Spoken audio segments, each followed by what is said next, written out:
Hello Sanskrit के प्रिय विद्यार्थियों, एक बार फिर आपका बहुत बहुत स्वागत है मैग्नेट ब्रेन्स पर। मैं पंकज तिवारी। हम लोगों ने पुरानी कक्षाओं में देखा है, क्या देखा कि ऋतु चित्रणम शाश्वती का जो हम पाठ पढ़ रहे थे, हम लोगों ने पूरे 1 से लेकर के 11 श्लोकों तक क्या किया था, कंप्लीट किया था। आज हम आप लोगों के लिए लेकर के आए हैं उसी शाश्वती का ऋतु चित्रणम पूरा पाठ एक बार में हम क्या करेंगे, कंप्लीट करेंगे, उसका रिवीजन करेंगे और उससे संबंधित जो भी हमारी समस्याएं होंगी उनको हम क्या करेंगे, पूरा करेंगे। चलिए तो देर नहीं करते हैं और हम लोग चलते हैं अपने क्या पाठ पर। क्या पाठ है हमारा, देखिए स्लाइड पर दिया हुआ है, कक्षा 11वीं संस्कृतम ऐच्छिक ऋतु चित्रणम द्वितीय पाठ कंप्लीट चैप्टर रिवीजन। तो समय ज्यादा नहीं लेना है और हमें पूरे पाठ को एक नजर में, एक दृष्टि में देख लेना है। देखते हैं हम, चलिए ये देखिए पाठ परिचय संपूर्ण जैसा हम लोगों ने एक एक करके पढ़ा, आज हम उसको एक बार में पढ़ेंगे और बहुत अच्छे से पढ़ेंगे। चलिए देखते हैं। प्रस्तुत पाठ आदि कवि महर्षि वाल्मीकि कृत रामायण के किष्किंधा अरण्य एवं सुंदर कांड से संकलित है। रामायण संस्कृत साहित्य का आदि महाकाव्य माना जाता है। रामायण हमारा संस्कृत जगत का आदि महाकाव्य माना जाता है। आदि का मतलब होता है प्रारंभिक, ठीक है ना, याद रखिएगा। आदि हमारा प्रारंभिक से संबंधित रखता है, इसलिए आदि महाकाव्य माना जाता है। इस ग्रंथ का सांस्कृतिक महत्व बहुत अधिक है। सांस्कृतिक का मतलब समझते हैं, हमारी संस्कृति से संबंधित, अर्थात हमारे मानव जीवन पर इसका बहुत बड़ा प्रभाव पड़ता है रामायण का, क्योंकि यह मर्यादा पुरुषोत्तम राम की जीवन गाथा है इसमें, और मर्यादा पुरुषोत्तम राम की मर्यादित लीला का इसमें वर्णन किया गया है, इसलिए यह सांस्कृतिक जीवन के लिए बहुत अधिक महत्वपूर्ण है। इसमें महर्षि वाल्मीकि ने जीवन के आदर्शभूत और शाश्वत मूल्यों का वर्णन किया है। जीवन के आदर्श बताने की जरूरत नहीं है, हमारे कर्तव्य क्या है, हमें किस प्रकार से आदर करना चाहिए, हमें अपने किस आदर्शों पर चलना चाहिए, यह हमारी आदर्शभूत है। और शाश्वत मूल्यों का वर्णन का मतलब होता है जो प्राचीन काल से चले आ रहे हैं। प्राचीन काल से हमारे राम के द्वारा क्या आदर्श निभाया गया है, पिता का पुत्र के प्रति क्या संबंध होना चाहिए, माता का पुत्र के प्रति क्या संबंध होना चाहिए, पुत्र का माता के प्रति क्या संबंध होना चाहिए, भाई का भाई के प्रति क्या संबंध होना चाहिए, और देवर का भाभी के प्रति क्या संबंध होना चाहिए, ये सारे हमारे क्या है, उन्होंने कह दिया शाश्वत मूल्यों का वर्णन किया गया है। इसमें राजा, प्रजा, पुत्र, माता, पत्नी, पति, सेवक आदि के पारस्परिक संबंधों का एक एक आदर्श स्वरूप प्रस्तुत किया गया है। देखिए अभी जो मैंने आपको बताया वही उसके जस्ट आगे हमारे आ गया है कि राजा कैसा होना चाहिए, प्रजा के लिए राजा का दायित्व क्या बनता है, यह हमारे लिए उन्होंने महत्वपूर्ण समझा है। इस ग्रंथ से, रामायण से यह पता चलता है कि राजा कैसा होना चाहिए, ठीक। लेकिन अब प्रजा का भी कुछ कर्तव्य है कि अगर राजा हमारा सही है तो प्रजा का भी कर्तव्य बनता है। तो प्रजा कैसी होनी चाहिए राजा के प्रति, ठीक है ना, संवेदनशील। तो उसी प्रकार से उन्होंने कहा फिर पुत्र का माता के प्रति, माता का पुत्र के प्रति, पत्नी और पति के प्रति, ठीक है ना, पत्नी का पत्नी पति के प्रति और पति का पत्नी के प्रति क्या संबंध दर्शाया जाता है, ये रामायण से आप सीख सकते हैं, ठीक है ना। आगे चलेंगे। सेवक आदि के पारस्परिक संबंधों का एक आदर्श स्वरूप प्रस्तुत किया गया है। इस महाकाव्य में वाल्मीकि का प्रकृति चित्रण अत्यंत मनोरम एवं हृदय आकर्षक है। इसमें प्रकृति चित्रण भी किया है। अब प्रकृति चित्रण का मतलब ज्यादा कुछ बताने की जरूरत नहीं है, क्योंकि इसमें 6 ऋतुओं का वर्णन होने वाला है। 6 ऋतु का मतलब होता है 6 ऋतुओं का वर्णन, ठीक है ना। कई लोग, ये हम लोग तो जानते हैं कि एक गर्मी आती है, एक सर्दी आती है, और क्या आता है, बोले बरसात आती है, कीचड़ मचाने वाली सर्दी आती है, मौसम आता है। तो आपको मैं बता दूं कि 3 ऋतुएं नहीं होती हैं, ऋतुएं होती हैं 6 ऋतु, 6 ऋतुएं होती हैं। उन 6 ऋतुओं का वर्णन हमारा यहां पर बहुत ही सुंदर ढंग से यहां पर होने वाला है। इस पाठ में 1 से 3 श्लोकों में वसंत ऋतु का वर्णन है। पहले से लेकर के 3 श्लोकों तक किसका, कौन सी ऋतु का वर्णन होगा, वसंत ऋतु का वर्णन होगा। और वसंत का मतलब ही होता है क्या, रंगीन मिजाज वाला हमारा मौसम आने वाला है।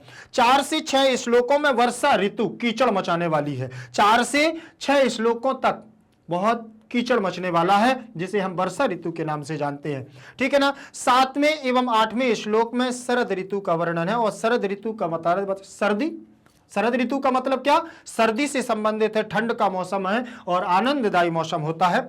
9वें श्लोक में हेमंत तथा 10वें श्लोक में शिशिर ऋतु का वर्णन, और एकादश श्लोक में मतलब 11वें श्लोक में चंद्रोदय का विशद एवं मनोहारी चित्रण या वर्णन किया जाना है। तो आपको समझ में आया कि ये पाठ परिचय है। पाठ परिचय में उन्होंने स्पष्ट दे दिया है कि वाल्मीकि कृत रामायण से यह हमारा लिया गया है। इसमें 3 कांड सम्मिलित हैं, किष्किंधा, अरण्य और सुंदरकांड, ठीक है ना। हालांकि रामायण में 7 कांड हैं, हमारे 7 कांडों में से 3 कांडों में से यहाँ श्लोक लिए गए हैं, और उन्होंने बता दिया है कि 6 ऋतुओं का वर्णन होने वाला है, ठीक है ना। तो आगे चलते हैं हम इसी क्रम में, ज्यादा समय नहीं लेना है, ठीक है ना। पाठ परिचय में आगे देखें, पाठ परिचय के बाद हमारा पहला श्लोक आ गया है, ऊपर लिखा हुआ है सरलार्थक व्याकरणिकम विवेचनम च, सरल अर्थ के साथ व्याकरणिक विवेचन भी आपको इसमें मिलने वाला है, ठीक है ना। तो चलें उसी क्रम में, आप लोग भी साथ में पढ़ते चले। वैसे मैं एक बार आपको पढ़ा भी चुका हूं, तो आपको हमारे समझ से तो आपको कोई समस्या नहीं जानी चाहिए। आप साथ में पढ़ेंगे तो बहुत अच्छा लगेगा, ठीक है ना। इसको मैं आपके साथ ही पढ़ूंगा और धीरे धीरे पढ़ूंगा। सुखानिलोयम सौमित्रे काला प्रचुर मन्मथा गंधवान सुरभिर्मासो जात पुष्प फलद्रुमः, जात पुष्प फलद्रुमः, ठीक है ना। सुखा अनिलो अयम सौमित्रे, सौमित्रे शब्द जो आया हुआ है वो लक्ष्मण जी के लिए आया है। चलिए हम इसका अन्वय कर लेते हैं, अन्वय से समझ में आएगा। काल माने समय, प्रचुर मनमथ माने यहाँ कामदेव है, गंधवान का मतलब होता है गंध सुगंधित, और धैनु का मतलब होता है क्या, सुरभिर, और जात पुष्प फलद्रुमः, जा पुष्प भी हैं, फल भी हैं, जात माने जन्म लेने वाले हैं, ठीक है। सौमित्रे सुखानिलः गंधवान जात पुष्प फलद्रुमः प्रचुर मनमथः कामदेव काम वाली, अयम कालः यह समय, सुरभिर मासः। समझ में आया ना। ये हमारा व्यवस्थित क्रम अन्वय था। अन्वय का उसी क्रम में हम लोग क्या करेंगे, आगे चलेंगे। आगे देखते चलें। आगे हमारा रहेगा प्रसंग, हिंदी में प्रसंग रहेगा पहला, फिर उसके बाद संस्कृत में प्रसंग रहेगा। यह श्लोक हमारी पाठ्यपुस्तक शाश्वती के ऋतु चित्रणम नामक शीर्षक पाठ से लिया गया है। मूलतः यह श्लोक वाल्मीकि विरचित रामायण के किष्किंधा कांड के प्रथम सर्ग से संकलित किया गया है। इसमें वसंत ऋतु का वर्णन करते हुए राम लक्ष्मण को कह रहे हैं, बसंत ऋतु का वर्णन है, और राम किससे कह रहे हैं, लक्ष्मण से कह रहे हैं। क्या कह रहे हैं वो आगे आपको अभी पता चलेगा। अयम श्लोकाः, अयम श्लोका, यह श्लोक ऋतु चित्रणम इति शीर्षक पाठाद उत्तरित, ठीक है ना। मूलतः पाठोयम, मूल रूप से यह पाठ आदि कवि महर्षि वाल्मीकि द्वारा विरचित रामायणस्य, किससे, रामायणस्य, रामायण के किष्किंधा कांडात माने पंचमी लगी हुई है तो किष्किंधा कांड से संकलितः माने संकलित किया गया है। अस्मिन् श्लोके, इस श्लोक में आदि कविना, आदि कवि ही कविम कविना, आदि कवियों के द्वारा तृतीय विभक्ति लगी हुई है, ठीक है ना। इसमें तृतीय विभक्ति लगी हुई है। कवि ही कविम कविना कवे, कवे कवे कवौ कवे, तो प्रथमा के रूप देखेंगे तो तृतीय विभक्ति में क्या कविना बनता है। तो अस्मिन् श्लोके, इस श्लोक में, इसमें सप्तमी लगी हुई है। इस श्लोक में आदि कवि कवियों के द्वारा वसंत ऋतु का वर्णन किया गया है। कौन सी ऋतु का, वसंत ऋतु का वर्णन किया गया है। चलिए आगे देखें, अब बसंत का मौसम आने वाला है तो आप लोगों तैयार हो जाइए।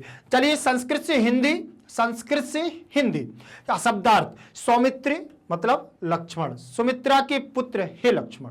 देखिए यहां पर पहली बात तो ये लगा हुआ है संबोधन का चिन्ह, जिसे विस्मयादि बोधक चिन्ह कहते हैं।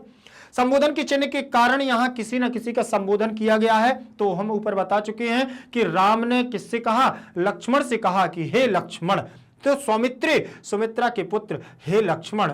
सुखा नीलाह, सुख देने वाली हवा, अनिलाह माने हवा और सुखा माने सुख, ठीक है ना। सुख देने वाली ऐसी हवा, गंधवान माने सुगंध से युक्त, किससे, सुगंध से युक्त है। जात पुष्प फल द्रुमा, जात माने उत्पन्न हुए, और फल माने फल, फल और पुष्प माने पुष्प वाले वृक्षों वाला। वृक्षों में द्रुम माने वृक्ष, वृक्षों में क्या है, पुष्प क्या हो रहे हैं, जात माने उद्भिद हो रहे हैं, क्या है, निकल रहे हैं या निकले हुए, खिले हुए, और क्या है, फलों से वृक्ष लदे हुए हैं। प्रचुर मनमथा, प्रचुर माने कामदेव की अधिकता वाला, और उन्होंने कह दिया है कि यह जो बसंत ऋतु का मौसम है यह कामदेव की, किसकी, कामदेव की अधिकता वाला है। कामदेव की अधिकता का मतलब होता है कि इस समय बोले प्रेमी प्रेमिका एक दूसरे से मिलने के लिए आतुर होते हैं, ठीक है ना। और सुरभिर मासा बोले वसंत ऋतु, बसंत ऋतु का महीना है, तो तैयार हो जाइए, तैयार होकर के बिल्कुल मिलने के लिए तैयार हो जाए, किससे, बसंत ऋतु से। बसंत ऋतु से, प्रेमिकाओं से नहीं, याद रखिएगा, यहां तो हमारा मिलन शाश्वती से होना है, पाठ से होना है, ऋतु चित्रण से होना है, बसंत ऋतु से मिलना है। प्रेमी प्रेमिकाओं से अभी नहीं मिलना, परीक्षाएं हो जाने दो, परीक्षाओं के बाद जब अच्छे नंबर मार्क्स आएंगे तो समझ लीजिएगा कि अब तो क्या है, चंगा है, फिर क्या है। चलिए आगे चलते हैं, आगे देखेंगे हम, आगे देखते हैं। ये व्याख्या रहेगी हमारी पहले श्लोक की, शब्दार्थ। अब क्या होगी व्याख्या संस्कृत में। सौमित्र, हे सुमित्रा पुत्र लक्ष्मण, हे सुमित्रा पुत्र लक्ष्मण, सुखानिलो सुख प्रदायिनी वायु युक्ता अयम एषाः, ठीक है ना। यह सुख प्रदायिनी वायु युक्त है, कौन, बोले हवा। प्रचुर मनमथः, बोले कामाधिक्यम युक्तम, अर्थात कामना से अधिकता, काम वासना और किसी दूसरे से मिलने के लिए आतुर, ऐसी हवा से युक्त। कालः माने शमयः वर्तते, ऐसा समय है, ऐसा ये समय है कि यहां पर क्या है, अब पति पत्नी से मिलने के लिए आतुर है, प्रेमी प्रेमिका से आतुर मिलने, चकवा चकवी से मिलने के लिए आतुर है, और पशु अपने पशुओं से मिलने के लिए आतुर है। मतलब कोई भी जीव जंतु, संसार का मानव जीवित प्राणी जो भी है वह इस ऋतु में क्या है, मिलने के लिए आतुर होता है। तो यहां इसीलिए उन्होंने कहा कि यह समय क्या है, कामाधिक्यम है, अर्थात मिलनसार मौसम यही होता है। गंधवान, बोले सुगंध युक्तम, गंधवान का मतलब बोले सुगंध युक्तम। सुरभिर माशाह, बोले वसंत ऋतु वर्तते, अर्थात यह वसंत ऋतु का क्या है, मौसम है। जात पुष्प फल द्रुमः अस्मिन वसंत काले मासी, बोले यह वसंत काल का क्या है, मास है। द्रुमाः माने वृक्षा, पुष्प फलानि युक्तः जाता, अर्थात ऐसे वृक्ष जिस पर पुष्प फल और क्या है, लदे हुए हैं, फूले हुए हैं, ऐसे जाता।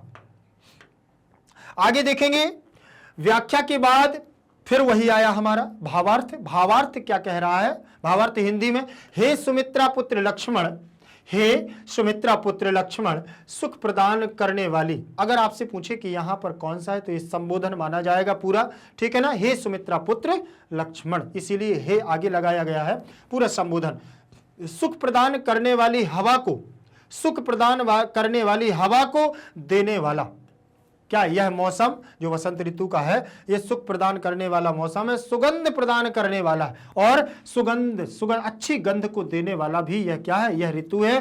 क्योंकि पुष्प खिले हुए हैं, और जब पुष्प खिले हैं तो हवा चलेगी, तो निश्चित है कि सुगंध आएगी। उत्पन्न हुए फूलों से, फलों वाले वृक्षों वाला, कामदेव की आधिक्य को व्यक्त करने वाला और कामदेव की अधिकता को व्यक्त करने वाला यह वसंत ऋतु का समय है। फलों से परिपूर्ण है और फल भी लगे हुए हैं, कामदेव की अधिकता, ये सभी विशेषण वसंत ऋतु के द्योतक होते हैं। जैसे ही उन्होंने देखा कि एक दूसरे से मिलने का मौसम आ गया है और व्यक्ति एक दूसरे से मिलने के लिए आतुर हो जाए, तो बोले समझ जाना चाहिए कि यह क्या है, किसका विशेषण हो गया है, बोले वसंत ऋतु लगने वाली है। अच्छा, आप उन लोगों ने देखा कि वसंत ऋतु में फूल अपने आप, पुष्पों से फूल निकलने लगते हैं, फल आने लगते हैं। अभी भी आप देख लीजिए, आम है, आम के वृक्षों में देखो छोटे छोटे फल आ गए होंगे। अब तो ये वसंत ऋतु का मौसम है, ठीक है ना। और ये टेसू के फूल होते हैं, पलास के, ठीक है ना, कई लोग इसको छेवला बोलते हैं, ठीक। तो छेवला, पलास, टेसू के जो फूल होते हैं लाल लाल करके होते हैं, ये जंगलों में छा जाते हैं, तो प्रतीत ऐसा होता है कि मानो जंगल में क्या है, दावानल हो गई हो। अर्थात जंगल में, जंगल की आग दूर से देखने पर ऐसा लगता है जंगल में आग लग गई हो, जिसे दावानल की संज्ञा दी गई है। हालांकि दावानल हुआ था द्वापर युग में, कृष्ण ने उसकी सारी आगों को अपने गैयों को बचाने के लिए, गोपालों को बचाने के लिए, अपने ग्वाल वालों को बचाने के लिए दावानल का पान किया था। वो तो दावानल एक अलग हुआ था, लेकिन कवियों ने इसकी क्या की है, संज्ञा दी है कि वसंत ऋतु में अगर जो पलास के वृक्षों से जो पुष्प लाल कलर के होते हैं, उनसे भी यह प्रतीत होता है मानो जंगल में दावानल लग गई हो, आग लग गई हो, ठीक है ना। तो चले हम आगे संस्कृत में हम भावार्थ देखते हैं, हे सुमित्रा पुत्र लक्ष्मण सुखद वायु प्रदाह सुगंध प्रदाह पुष्प वृक्षाणाम फल प्रदाह। ठीक है ना। कामदेवस्य प्रचुरता मूर्ति है ऐसा वसंत कालः फल पूर्णम कामदेवस्य प्रचुरता एतानि सर्वाणि विशेषाणि वसंत ऋतु सूचकाः सन्ति। बोले हे सुमित्रा पुत्र लक्ष्मण, सुखद वायु, सुख को प्रदान करने वाली वायु और सुगंध को देने वाली पुष्प वृक्षों से फलप्रद हैं ऐसे कामदेव की प्रचुर अधिकता रूपी मूर्ति ऐसा वसंत काल, यह वसंत काल का ही समय है। फल पूर्णम कामदेव से प्रचुरता, और फल की प्राप्ति भी कौन करवाता है? बोले कामदेव की प्रचुरता। एतानि सर्वाणि, यह सभी क्या है? बोले विशेषण है वसंत ऋतु के, कि वसंत ऋतु अब लग चुकी है। ठीक, तो यहां तक तो आप लोग क्लियर हो गए ना। यहां तक अगर आप क्लियर हो गए हैं तो ये मान के चलिए कि अब तो आपसे सारी चीजें बनने वाली हैं, क्योंकि ये हमारा क्या है, एक बार में पूरा कंप्लीट चैप्टर चल रहा है। ठीक, एक बार में आज रुकने वाले नहीं हैं, याद रखिएगा। पूरा 11 का 11 श्लोक होगा आज। ठीक है ना। चलिए,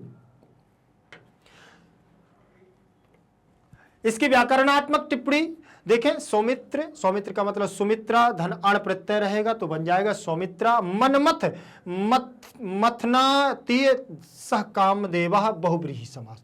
मथनातीय सह कामदेवा इति बहुब्रीहि समास।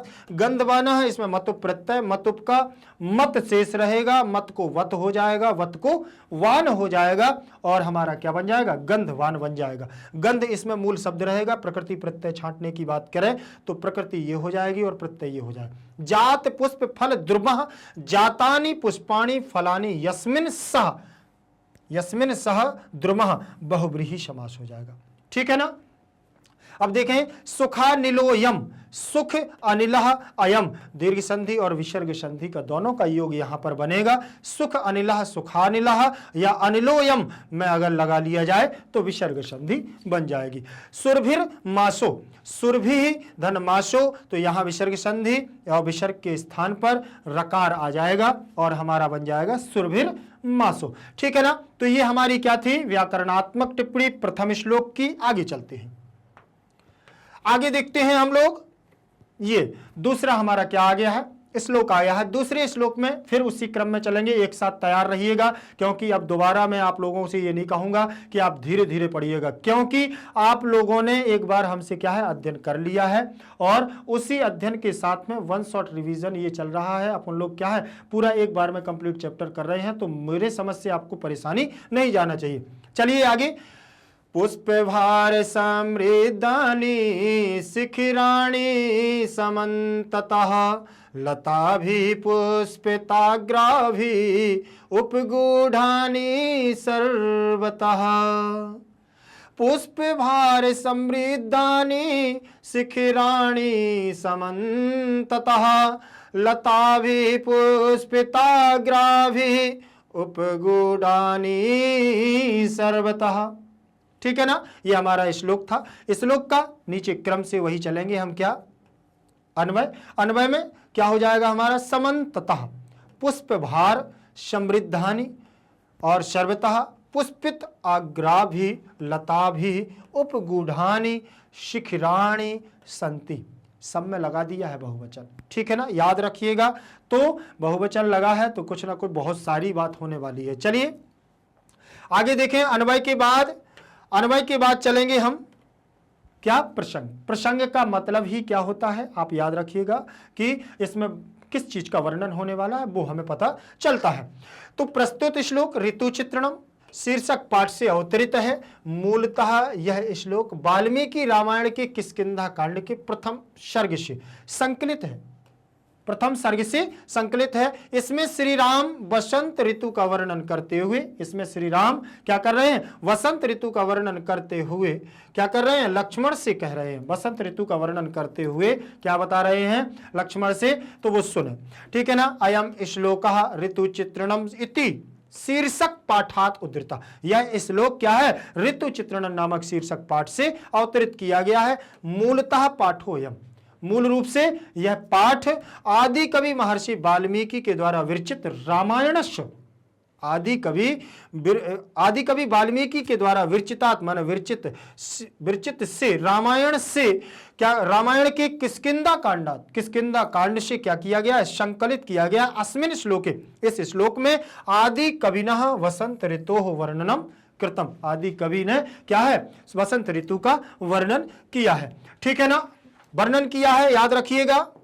ये प्रसंग के बाद फिर हम चलेंगे उसी शब्दार्थ पर। शब्दार्थ क्या कह रहे हैं, समन्ततः, चारों ओर, समन्ततः मतलब चारों ओर, चारों ओरों की बात चल रही है। पुष्पभार समृद्धानि, फलों के भार से क्या हो गए, समृद्ध हो गए, फलों के भार से समृद्ध हो गए हैं। पुष्पिताग्राभि, खिले हुए फूलों से, उपगूढ़ानि माने भरी हुई, उपगूढ़ानी का मतलब भरी हुई, और शिखराणी माने पर्वत की चोटियां, शिखराणी पर्वत की चोटियां। शिखराणी में देखिए बहुवचन लगा हुआ है, उपगूढ़ानी में बहुवचन, पुष्पिताग्रही भी में भी बहुवचन लगा है, पुष्पभार समृद्धानी में भी बहुवचन लगा हुआ है। ठीक, याद रखिएगा, पर्वत की चोटियां भरी हुई, खिले हुए फूलों से, फलों के भार से समृद्ध। आगे देखें व्याख्या, समन्ततः माने सर्वतः, अभी बताए चारों तरफ। पुष्पभार समृद्धानि, पुष्पाणाम भारम पुष्पभारम, तेन समृद्धानि संपन्नानि, अर्थात पुष्पों के भार से समृद्ध हो गए। सर्वतः माने समन्ताः, चारों तरफ। क्या, पुष्पिताग्री भी माने पुष्पित, पुष्पई खिले हुए पुष्प, पुष्पई खिले हुए पुष्प। लता भी उपगूढ़ानी परिपूर्णानी, लताओं के द्वारा पूर्णतः क्या है, उपगूढ़ानी माने ढक गए हैं। शिखराणी माने पर्वत के शिखर। ठीक है ना, आगे चले तो ये व्याख्या थी हमारी, व्याख्या संस्कृत में ही होती है, याद रखिएगा। चलिए भावार्थ हिंदी में रहेगा। इस बसंत ऋतु में चारों ओर से फूलों के भार से, इस वसंत ऋतु में चारों ओर से क्या है, फूलों के भार से, बोले समृद्ध या परिपूर्ण, सब ओर से खिले हुए फूलों वाली, चारों ओर से खिले हुए फूलों वाली। कौन, बोले लताओं से भरी हुई, क्या, लताओं से भरी हुई पहाड़ों की चोटियां दिखाई दे रही हैं। चोटियां चारों तरफ, हे लक्ष्मण चारों तरफ देखो तो ऐसा लग रहा है कि जैसे लताओं से फूली हुई, वो लताएं पुष्पों से फूली हुई शिखरों की चोटियों पर क्या है, ढक गई हों। तो चारों तरफ वही दिखाई दे रही। चोटियों को देखते हैं तो लताएं ही दिखाई देती हैं।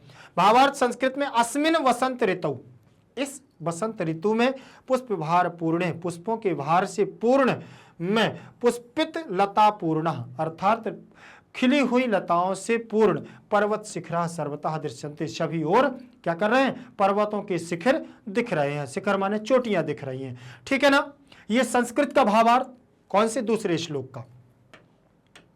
आगे देखेंगे, ये व्याकरणात्मक टिप्पणी हमारी रहेगी। दूसरे श्लोक की व्याकरणात्मक टिप्पणी, पुष्पभार समृद्धानि, पुष्पाणाम भारेण समृद्धानि, षष्ठी एवं तृतीय तत्पुरुष समास इसमें रहेगा। पुष्पिताग्राभि, पुष्पिताः अग्रभागाः या साताः, ताभि च बहुव्रीहि समास रहेगा। क्या रहेगा, बहुव्रीहि समास रहेगा।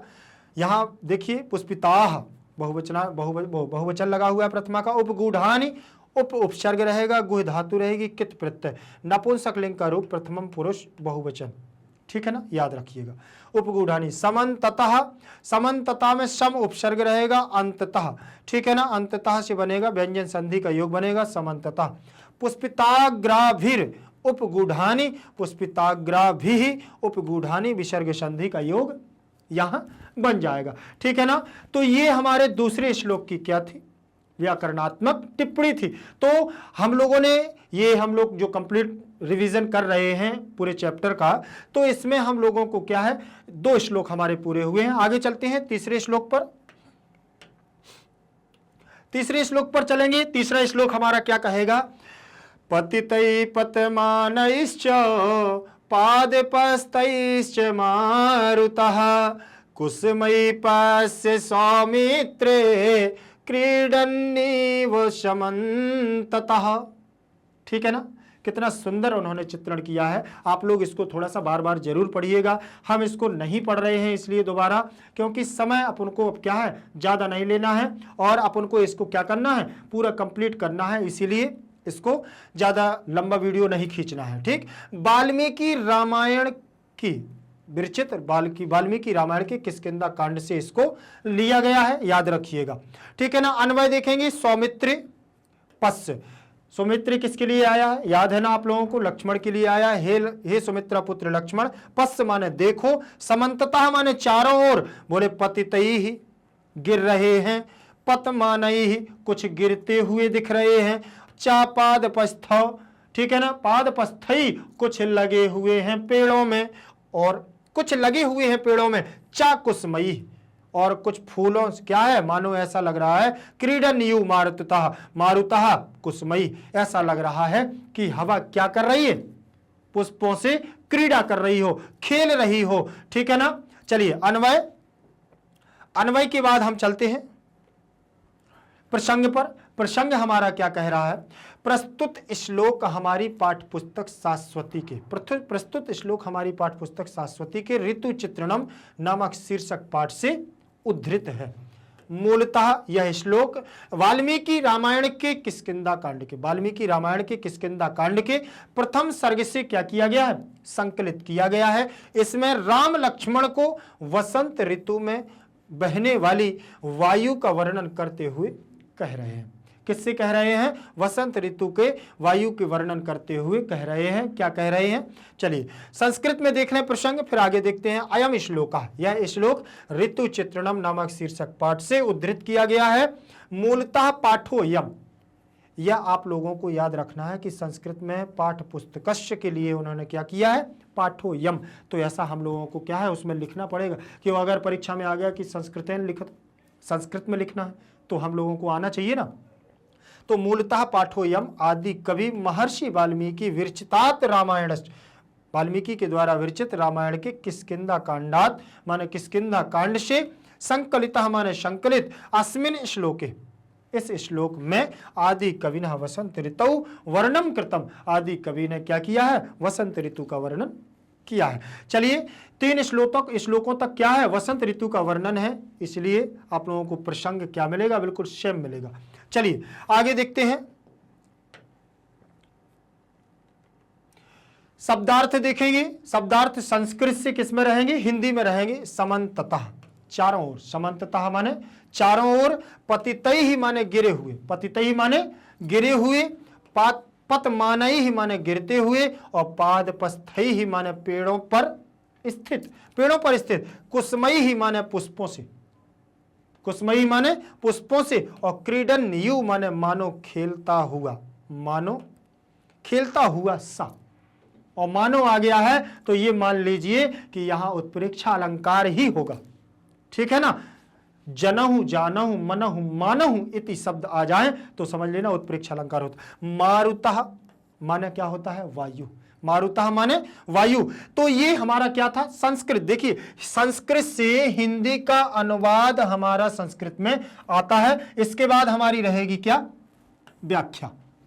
व्याख्या देखेंगे हम लोग, आगे देखेंगे हम व्याख्या क्या है हमारी, ये संस्कृत की व्याख्या रहेगी हमारी। संस्कृत से संस्कृत शब्द, सौमित्रे हे सुमित्रा नंदन, ठीक है ना। अब देखना यहाँ नंदना हो जाना चाहिए था, लेकिन संबोधन लगा तो हे आगे लग गया, इसलिए कोई विसर्ग नहीं लगेगा, ठीक है ना। और संबोधन में तो हमारा चिन्ह जो लग जाता है वो हमारा संबोधन का प्रथमा ही होता है।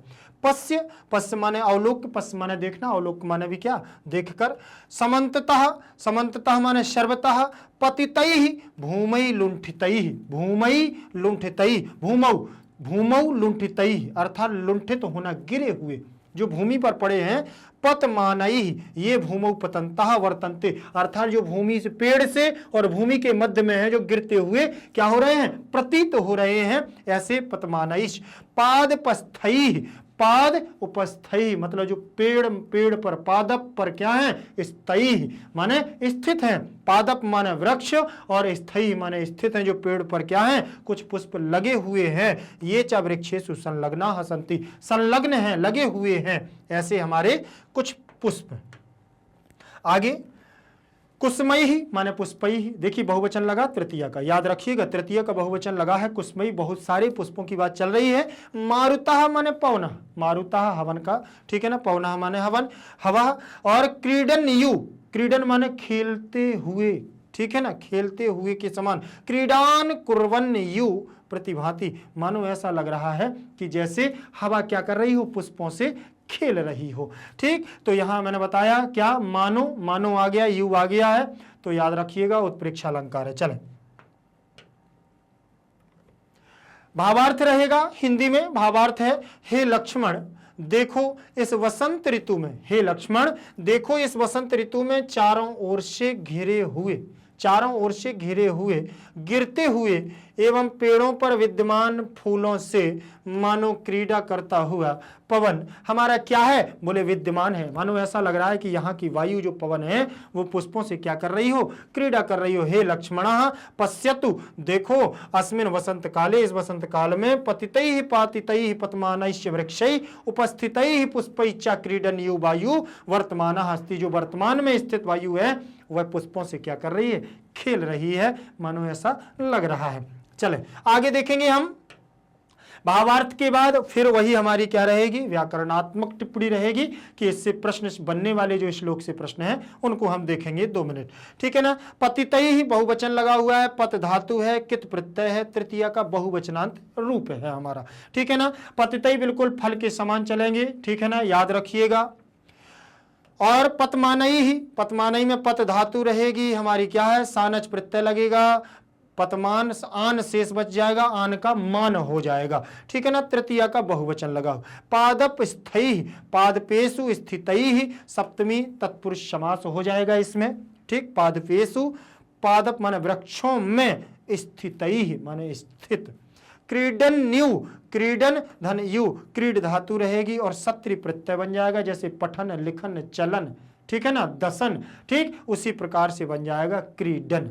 सत्री प्रत्यय, सत में अत शेष रचता, अन अत का क्या हो जाता है, अन हो जाता है। लटा सत्री सानचाव प्रथमा समानाधिकरण सूत्र के द्वारा वर्तमान काल का प्रयोग करने वाला है, वर्तमान काल का अर्थ देता है, क्योंकि सूत्र है इसमें लटा सत्री सानचाव प्रथमा समानाधिकरणे।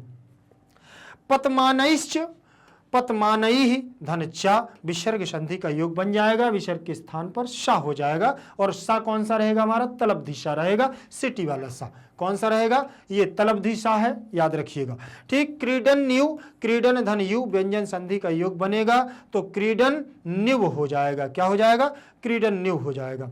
चलिए आगे चलते हैं हम लोग। व्याख्या के बाद फिर वो व्याकरणात्मक टिप्पणी के बाद पुनः हमारा क्या, अब चौथे नंबर का श्लोक होगा। 3 हमारे श्लोक हो चुके हैं और 3 श्लोकों के बाद अब हमारा चौथा श्लोक चलेगा, ठीक है ना। तो जरा ध्यान से देखिएगा। क्वचित प्रकाशम, क्वचित प्रकाशम नभः प्रकीर्णाम्बुधरं विभाति, क्वचित क्वचित पर्वत सन्निरुद्धं रूपं यथा शांत महार्णवस्य। याद रखिएगा, क्वचित प्रकाशम नभः प्रकीर्णाम्बुधरं विभाति, क्वचित क्वचित पर्वत सन्निरुद्धं रूपं यथा शांत महार्णवस्य।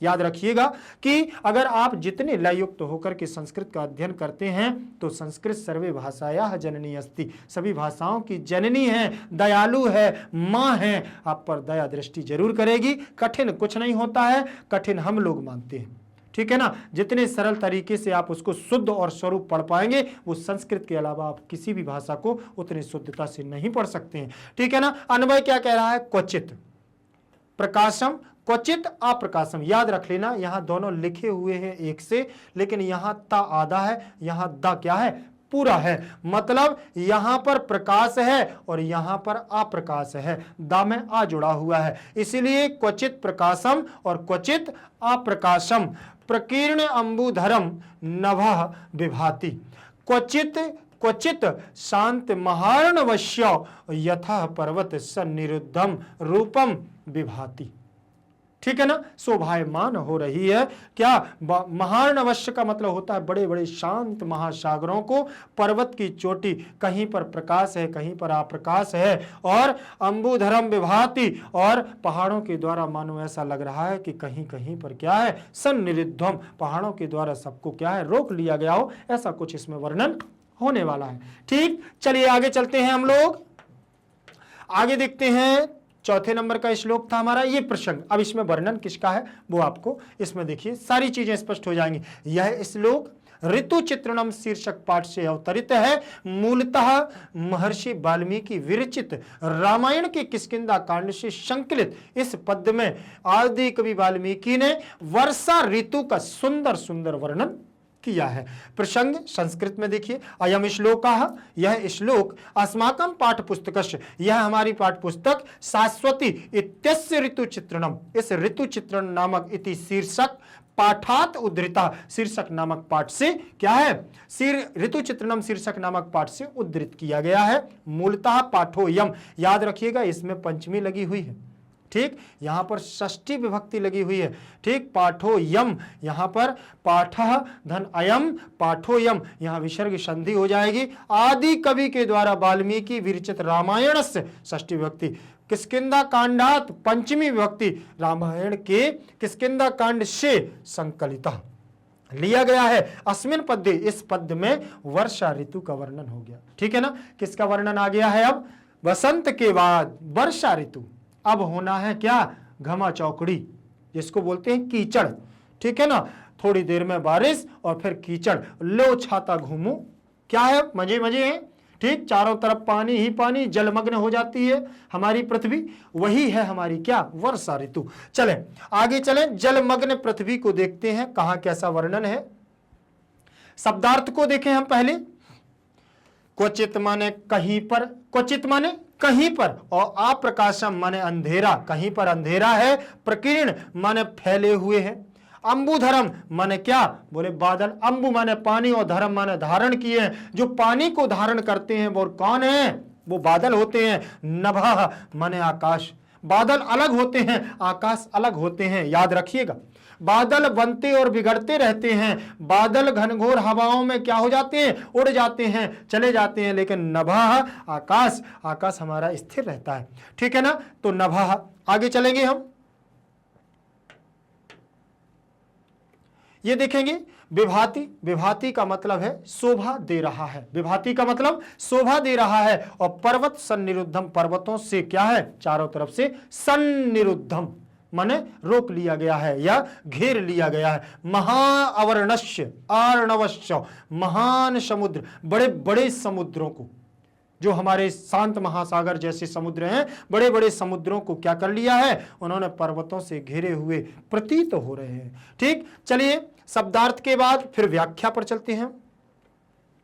व्याख्या देखें, क्वचित माने कुत्रचित प्रकाशम, कहीं प्रकाश है, क्वचित अप्रकाशम, प्रकाश रहित अंधकारम हुआ, कहीं कहीं पर प्रकाश रूपी अंधकार, प्रकाश नहीं है वहां अंधकार है। नभः माने गगनम, और प्रकीर्णाम बुरम माने होता, बुंधरम माने होता है प्रकीर्णम अंबुरम मेधई व्याप्तम। ठीक है ना, विभाति माने सुशोभितम वर्तते, सुशोभित हो रहा है, क्या हो रहा है, शोभायमान हो रहा है। क्वचित, क्वचित माने यदा कदा, कभी कभी। ठीक, ये हमारी क्या है व्याख्या। और देखते हैं, और भी अभी व्याख्या है। पर्वत सन्निरुद्धम माने पर्वतई, सन्निरुद्धम माने क्या, पर्वतई, पर्वतों को रोके हुए, सन्निरुद्धम माने आवृतम, चारों तरफ से, आवृतम का मतलब चारों तरफ से, शांत महार्णवश्य माने सुशांत सागरस्य रूपम, पूरे सागरों को क्या कर लिया है, शांत रूपी सागरस्य को। यथा माने युव, यथा माने युव, और विभाति माने सुशोभित, सुशोभितम भवति, अच्छा सुंदर शोभायमान हो रहा है, दिख रहा है, लग रहा है। चलें व्याख्या के बाद भावार्थ हमारा क्या कह रहा है, देखें। वर्षा ऋतु में, वर्षा ऋतु में कहीं पर प्रकाश उजाला है तो कहीं पर अप्रकाश माने अंधेरा है, जिसमें सर्वत्र बादल फैले हुए हैं, ऐसा आकाश शोभा दे रहा है। क्या कर रहा है, शोभा दे रहा है। कहीं कहीं पर शांत महासागर के समान पर्वतों से घिरे हुए रूप को धारण किए हुए है। भाव यह है कि समुद्र का स्वरूप, समुद्र कैसा लग रहा है, वर्षा ऋतु में ऐसा हो जाता है समुद्र कि जैसे कि वह पहाड़ों से क्या है, घिरा हुआ। समुद्र के चारों ओर अपन लोग जब वर्षा ऋतु में देखते हैं तो वह समुद्र चारों तरफ से भर जाता है और पहाड़ों के किनारों से ऐसा लगता है, उसकी परछाई जब उसके चारों ओर लग जाती है और समुद्र में परछाई दिखने लगती है तो ऐसा लगने लगता है कि मानो समुद्र क्या हो गया है, चारों तरफ से अवरुद्ध कर लिया गया हो, रोक लिया गया हो। किससे? पर्वतों से, पहाड़ों से। ऐसा प्रतीत हो रहा है। कौन? राम जी लक्ष्मण को बता रहे हैं कि वर्षा ऋतु में ऐसा होता है। वृष्टौ माने वर्षा ऋतु में, ठीक है ना, सप्तमी का एक वचन लगा हुआ है इसलिए वर्षा ऋतु में आएगा, याद रखिएगा। वृष्टि, वृष्टौ, नदी, नद्यौ, ठीक है ना, ठीक है ना, यहां नदी नहीं आएगी। ठीक, अब यहां आएगा क्वचित अप्रकाशम, अप्रकाश, प्रकाश, क्वचित अंधकारा, कहीं अंधकार है, यस्मिन मेधाः, ठीक है ना, यस्मिन मेधाः सर्वत्र प्रसिद्धाः, सभी प्रकार से क्या है, प्रसरित है। और तादृशः आकाशः शोभनशीलः अस्ति, उसी प्रकार से आकाश क्या है, शोभमान है। केषुचित् स्थानेषु शैल परिवृत्तः शान्तः समुद्रः युव भवति, इंद्रियस्य इंद्रियः समुद्रस्य रूपम वर्षा काले पर्वतैः परिवृत्तम युव तादृशम भवति, ठीक है ना। ये हमारा संस्कृत में भावार्थ था, उसी का संस्कृत में करके भावार्थ। चलें आगे।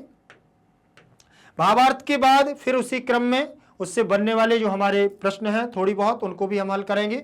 शांत महार्णवः माने शांत, शांतः च असौ महार्णवः तथा महान च असौ अर्णवः महार्णवः कर्मधारय समास रहेगा। क्या रहेगा? कर्मधारय समास रहेगा। निरुद्धा, निरुद्धा का मतलब निह धन रुद्ध धातु और कित प्रत्यय रहेगा, ठीक है ना, तो निरुद्धा बन जाएगा। प्रकीर्णा अंबुधरम, प्रकीर्ण अंबुधरम दीर्घ संधि बन जाएगी। प्रकीर्ण धन अंबुधरम, ठीक है ना, दीर्घ संधि बने। प्रकीर्णम माने प्र उपसर्ग रहेगा, क्री धातु रहेगी और कित प्रत्यय रह जाएगा।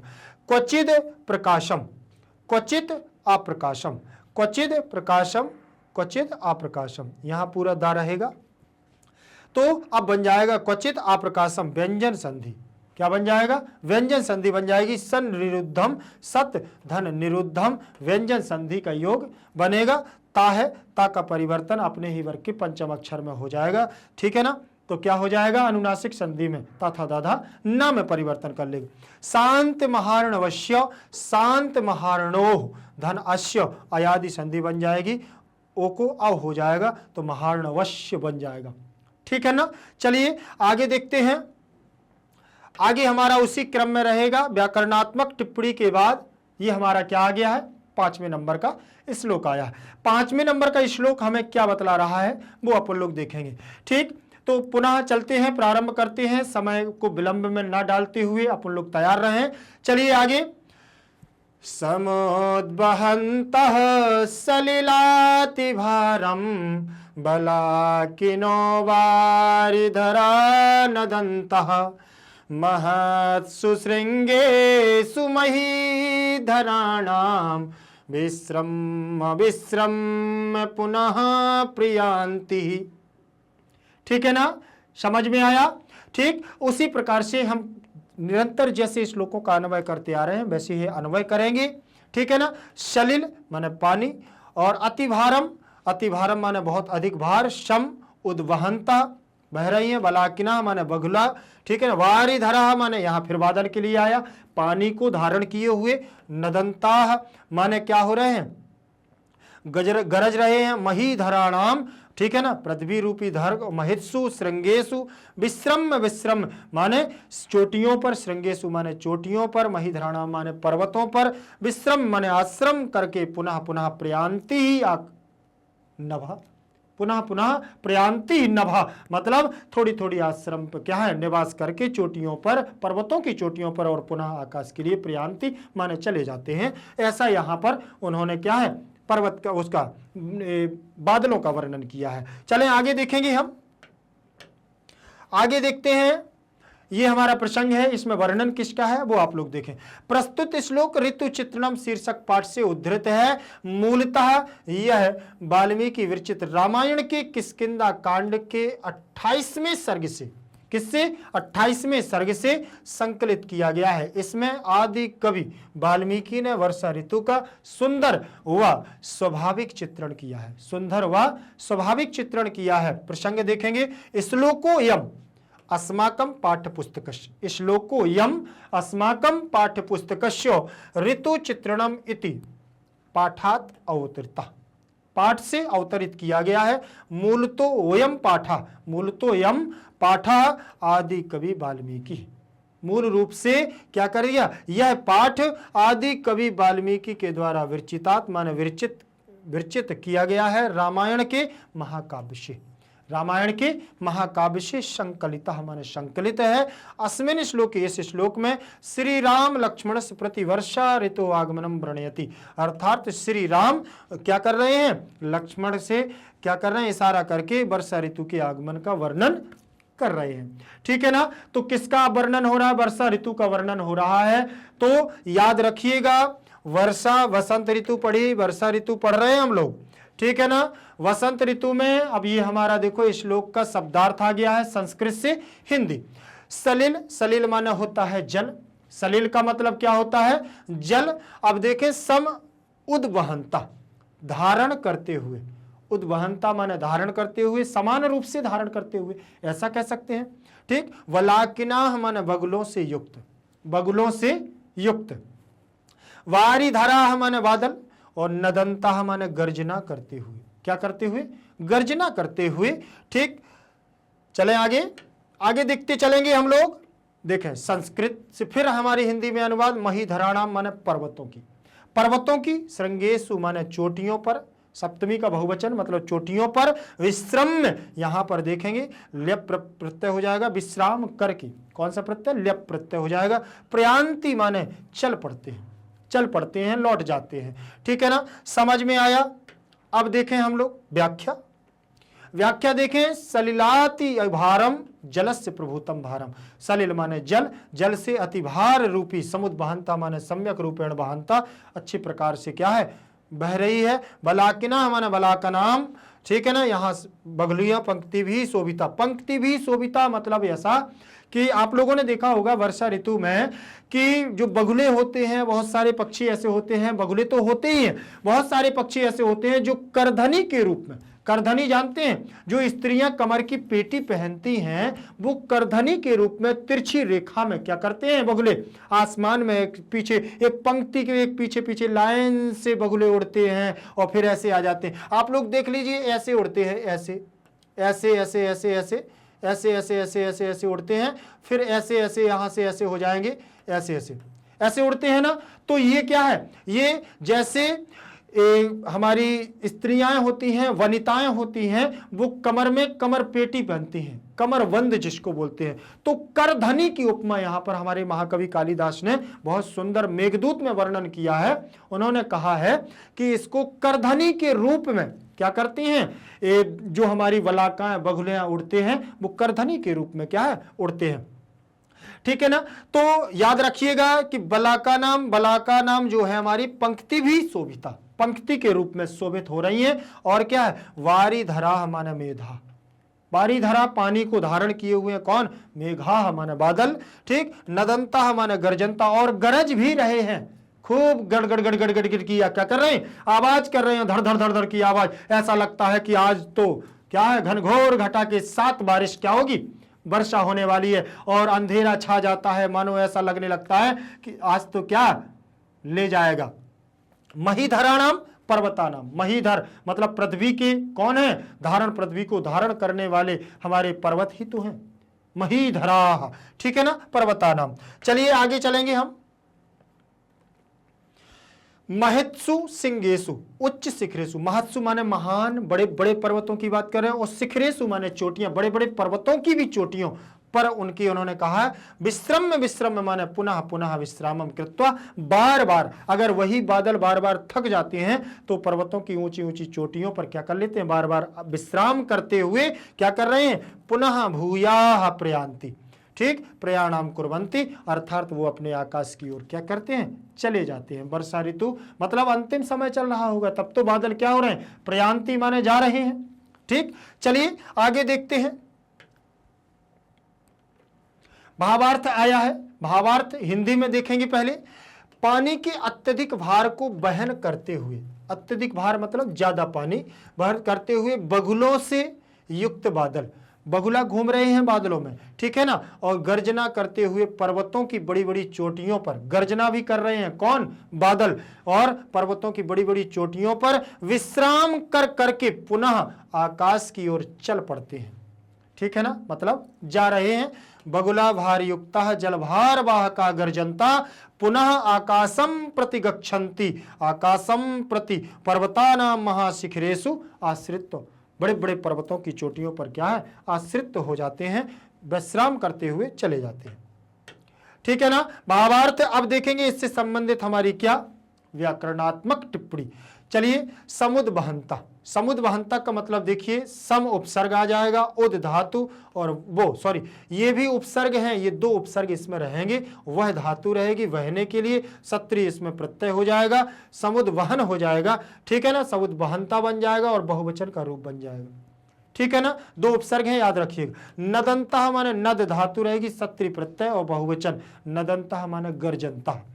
विश्रम वि उपसर्ग श्रम धातु ल्यप प्रत्यय रहेगा, करके के अर्थ में विश्राम करके। मही धराणाम, मही धरा रहेगा, नाम रहेगा, व्यंजन संधि के विशेष नियम के तहत अगर पहले क्या है, रा है, ऋषि है, षटकोण वाला सा है, और उसके बाद उत्तर पद में नकार आता है, तो ना का क्या हो जाता है, अणा हो जाता है, तो यहां मही धराणाम बन जाएगा। ठीक, सलिला अतिभारम, सलिल अतिभारम दीर्घ संधि का योग बनेगा, अकह सवर्णे दीर्घा के साथ। ठीक है ना, तो ये व्याकरणात्मक टिप्पणी समझ में आई ना। चलिए आगे देखेंगे। व्याकरणात्मक टिप्पणी के बाद अगला हमारा जो श्लोक होने वाला है वो आप लोग अगला देखेंगे। ये हमारा आ गया है कौन सा श्लोक, 6वें नंबर का श्लोक। 6वें नंबर का श्लोक हमको क्या बतला रहा है वो अपन लोग देखते हैं। ठीक है ना, फिर से चलें अपन लोग उसी क्रम में, एक साथ पढ़िएगा। ठीक,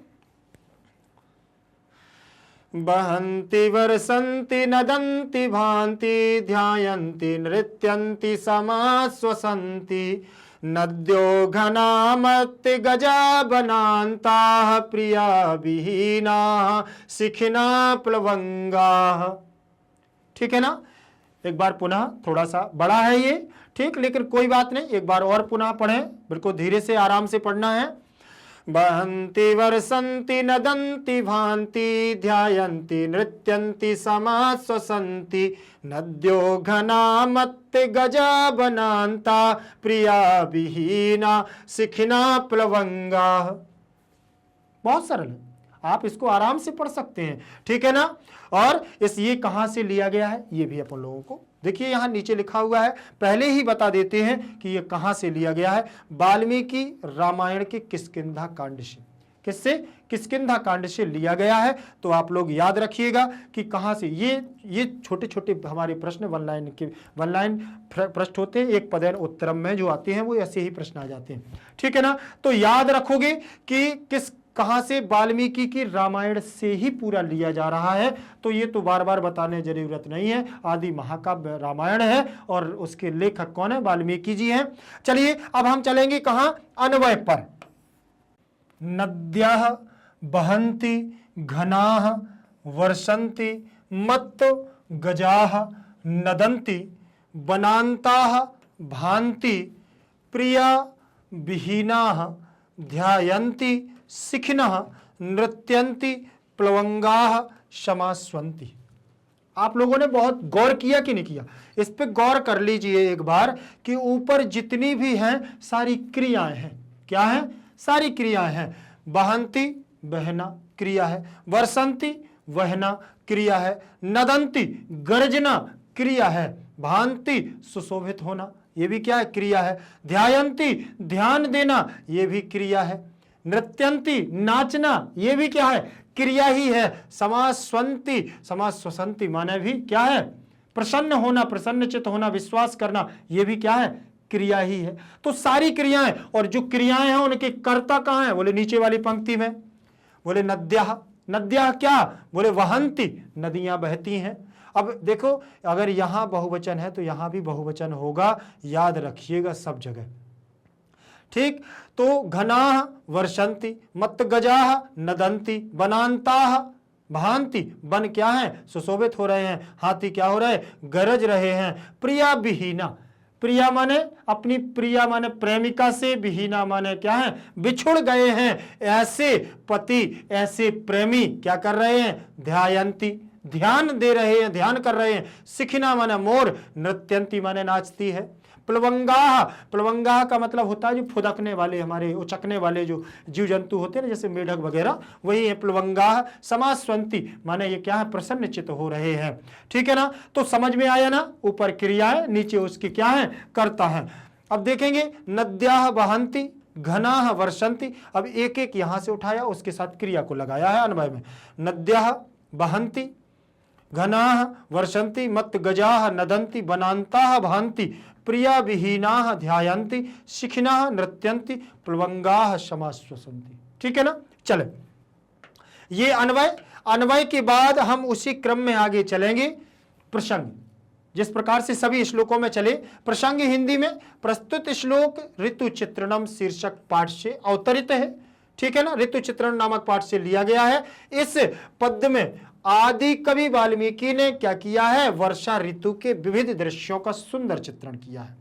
क्या किया है, मनमोहक चित्रण किया है, सुंदर चित्रण किया है। प्रसंग संस्कृत में भी देखेंगे। वर्तमान श्लोकः, जो वर्तमान में हम श्लोक पढ़ रहे हैं उसकी बात कर रहे हैं। वर्तमान श्लोकः ऋतु चित्रणम इति ग्रंथात्, ऋतु चित्रण नामक ग्रंथ से निष्पन्न, पाठ से निष्पन्न माने अस्थि, मतलब वो अवतरित किया गया है। अस्मिन् श्लोके आदि महाकवि वाल्मीकि वर्षा ऋतुर विविध दृश्यानि, वर्षा ऋतु की विविध दृश्यों का सुंदर चित्रित बती अस्ति, बहुत सुंदर चित्रण किया है, ठीक है ना। तो याद रखें, आगे देखेंगे हम प्रसंग के बाद उसी क्रम में हम चलेंगे संस्कृत हिंदी। अब शब्दार्थ पर चलेंगे, ठीक है ना।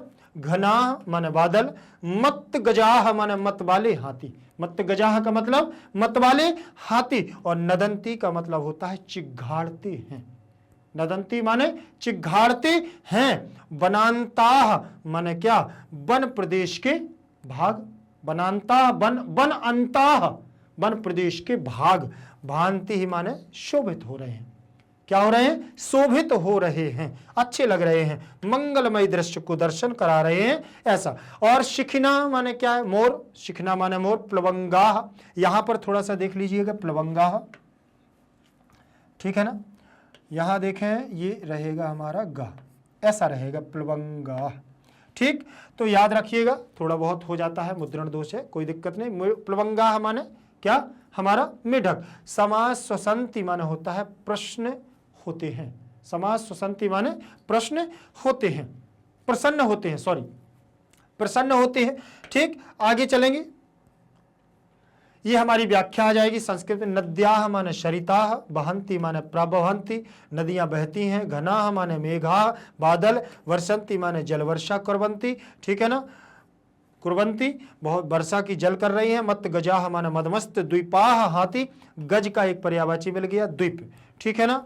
नदन्ति माने गर्जन्ति, गर्जरा कर रहे हैं। वनान्तः माने वन प्रदेशाः, वन प्रदेश, ठीक है ना। आगे चलेंगे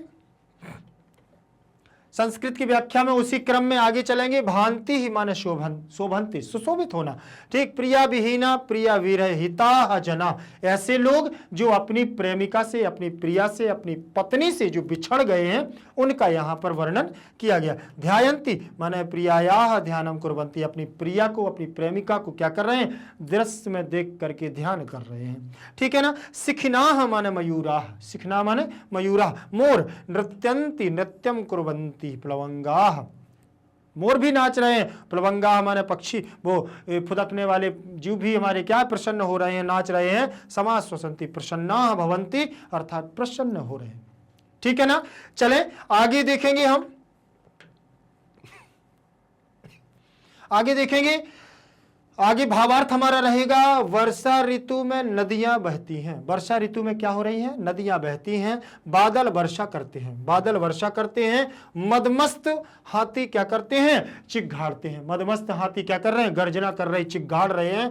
वन प्रदेश के भाग सुशोभित होते हैं। वन प्रदेश के भाग क्या हो रहे हैं? सुशोभित हो रहे हैं। अपनी प्रियाओं से वियुक्त जन, अपनी प्रियाओं से, प्रेमिकाओं से वियुक्त जन ध्यान करके उन्हें क्या कर रहे हैं? याद कर रहे हैं, ध्यान कर रहे हैं और क्या है? याद कर रहे हैं। मोर नाचते हैं, मेढक क्या हो रहे हैं?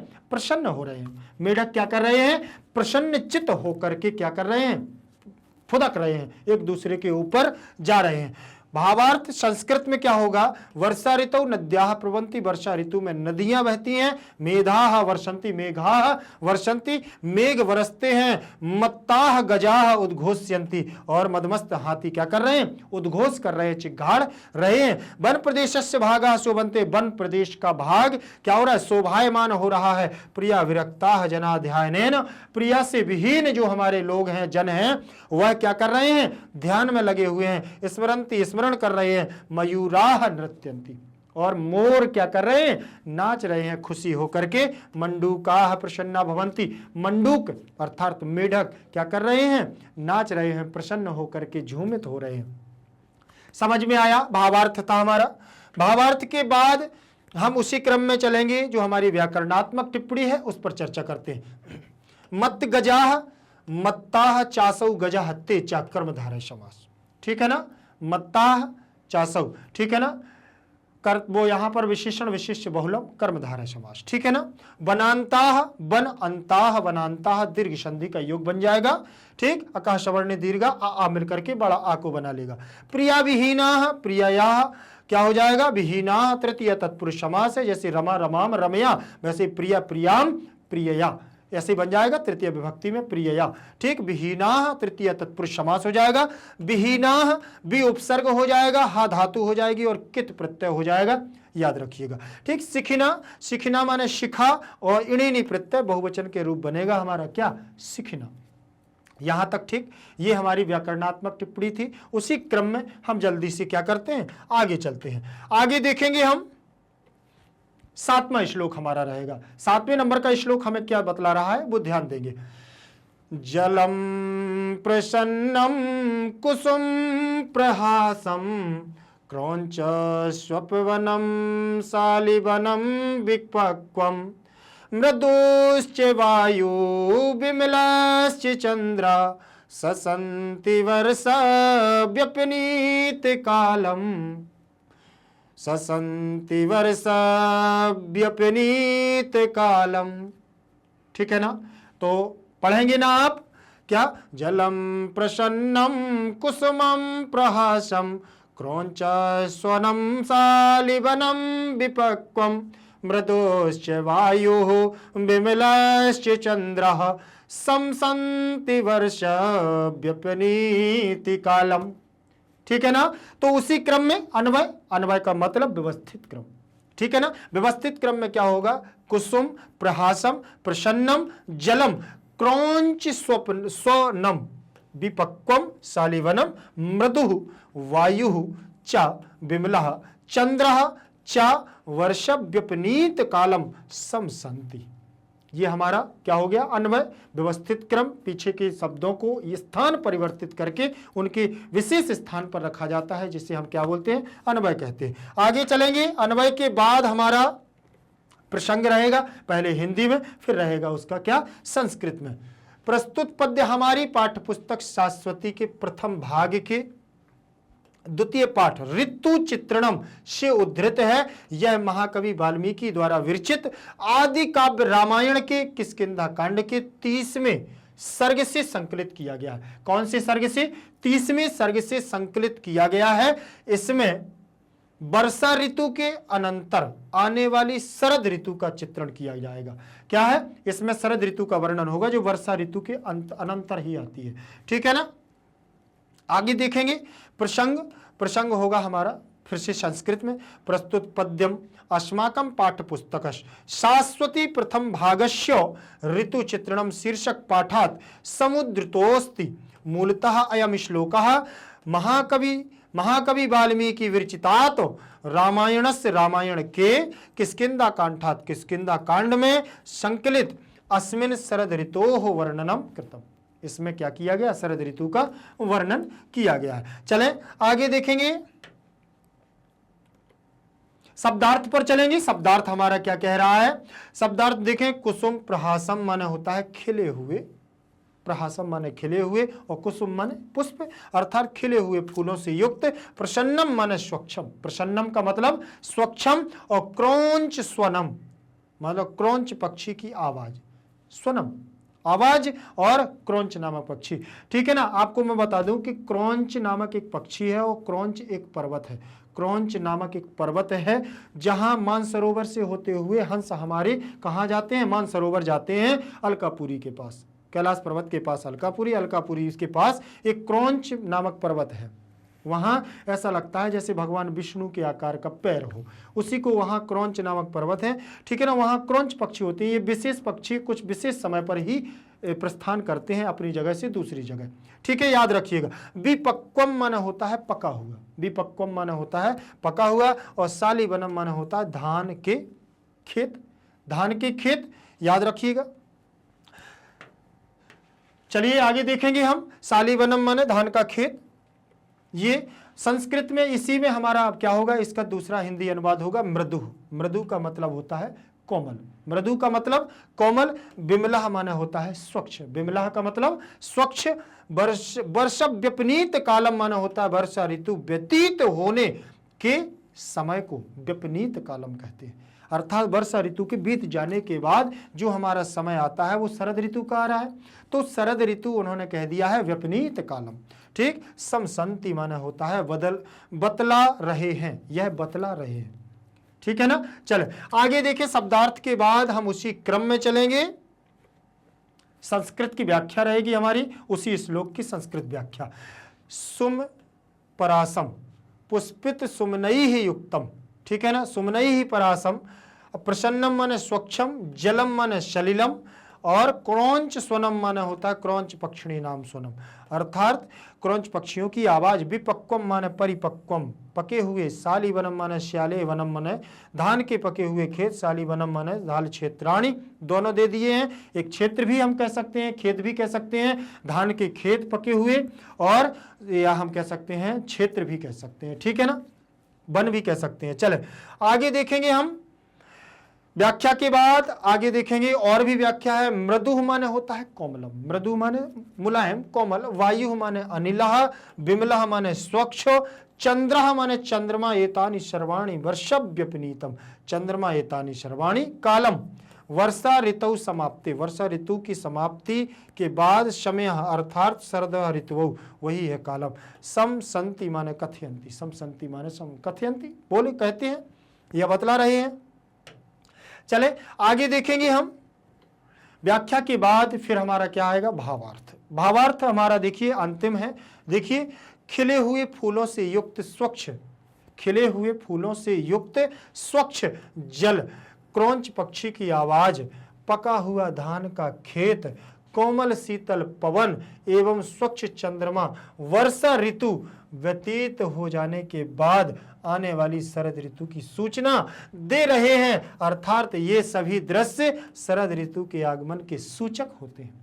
ठीक है ना। राम जी लक्ष्मण को बता रहे हैं, क्या बता रहे हैं कि अगर देख लेना कि फूल खिले हुए हैं, अगर फूल खिले आए हैं और क्या है बोले स्वच्छ जल है, और जल में स्वच्छ पुष्प हैं, और क्रौंच पक्षियों की आवाज सुनाई देने लगी है, और समझ लेना कि धान के खेत अगर पक गए हैं, और कोमल शीतल पवन मंद मंद चलने लगी है, और आकाश में चंद्रमा दिखने लग जाए, और तो देख लेना कि शरद ऋतु की क्या है लग गई है, शरद ऋतु का वर्णन होने लगा है। बोले शरद ऋतु की आने का ये क्या है लक्ष्मण?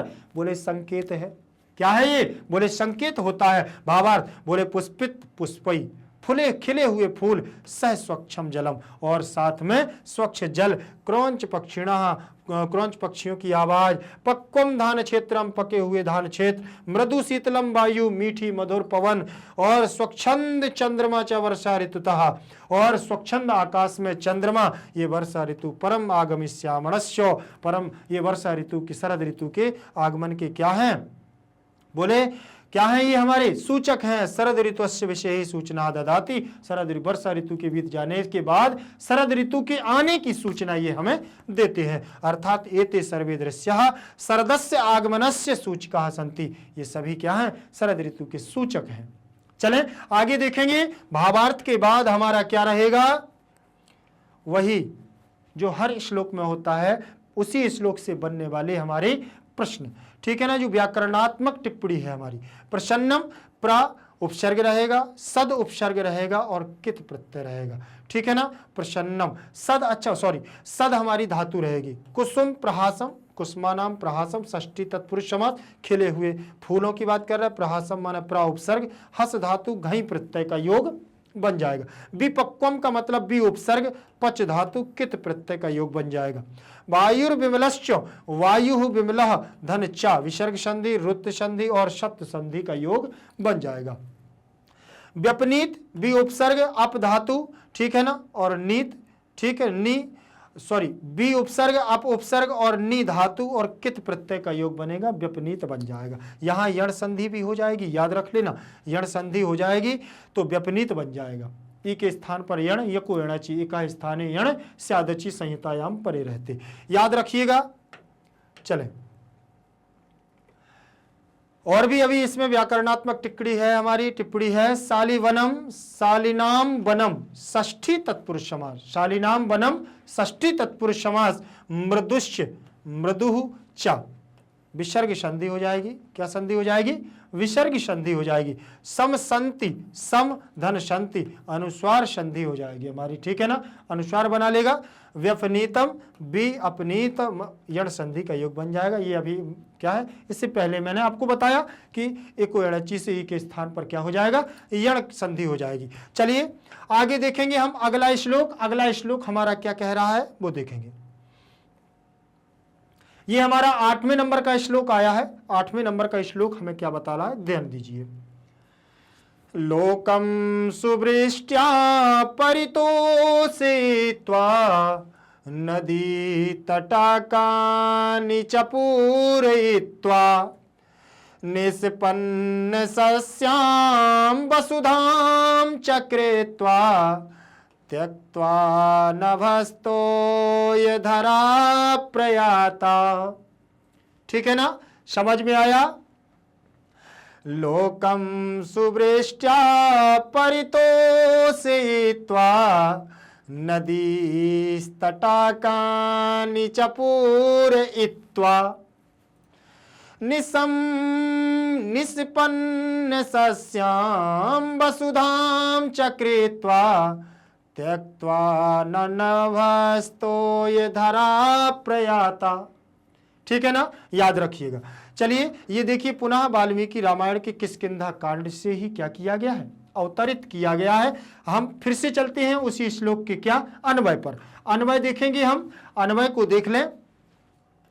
तोय धराह, तोय धराह सुवृष्ट्या, सुंदर वृष्टि, लोकम परितोषित्वा, लोकम परितोषित्वा, नदी तटाकानि च पूरयित्वा, नदियों के तट तटाकानि पूरयित्वा, वसुधाम पृथ्वीं निष्पन्न सस्याम कृत्वा, नभः त्यक्ता प्रयाता, नभः प्रयाता, ठीक है ना, याद रखेंगे। अब यहां पर देखें, अन्वय के बाद हम आगे चलेंगे। प्रसंग आ गया हमारा क्या, हिंदी में।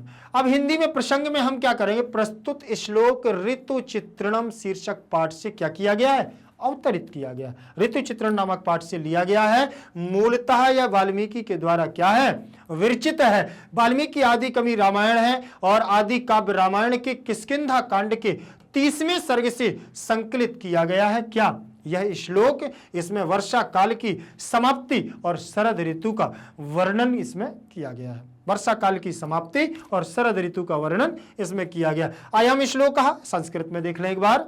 अयम श्लोकः अस्माकं पाठ्यपुस्तकस्य शाश्वती प्रथम भागस्य ऋतु चित्रणम शीर्षक पाठात उद्धृताः।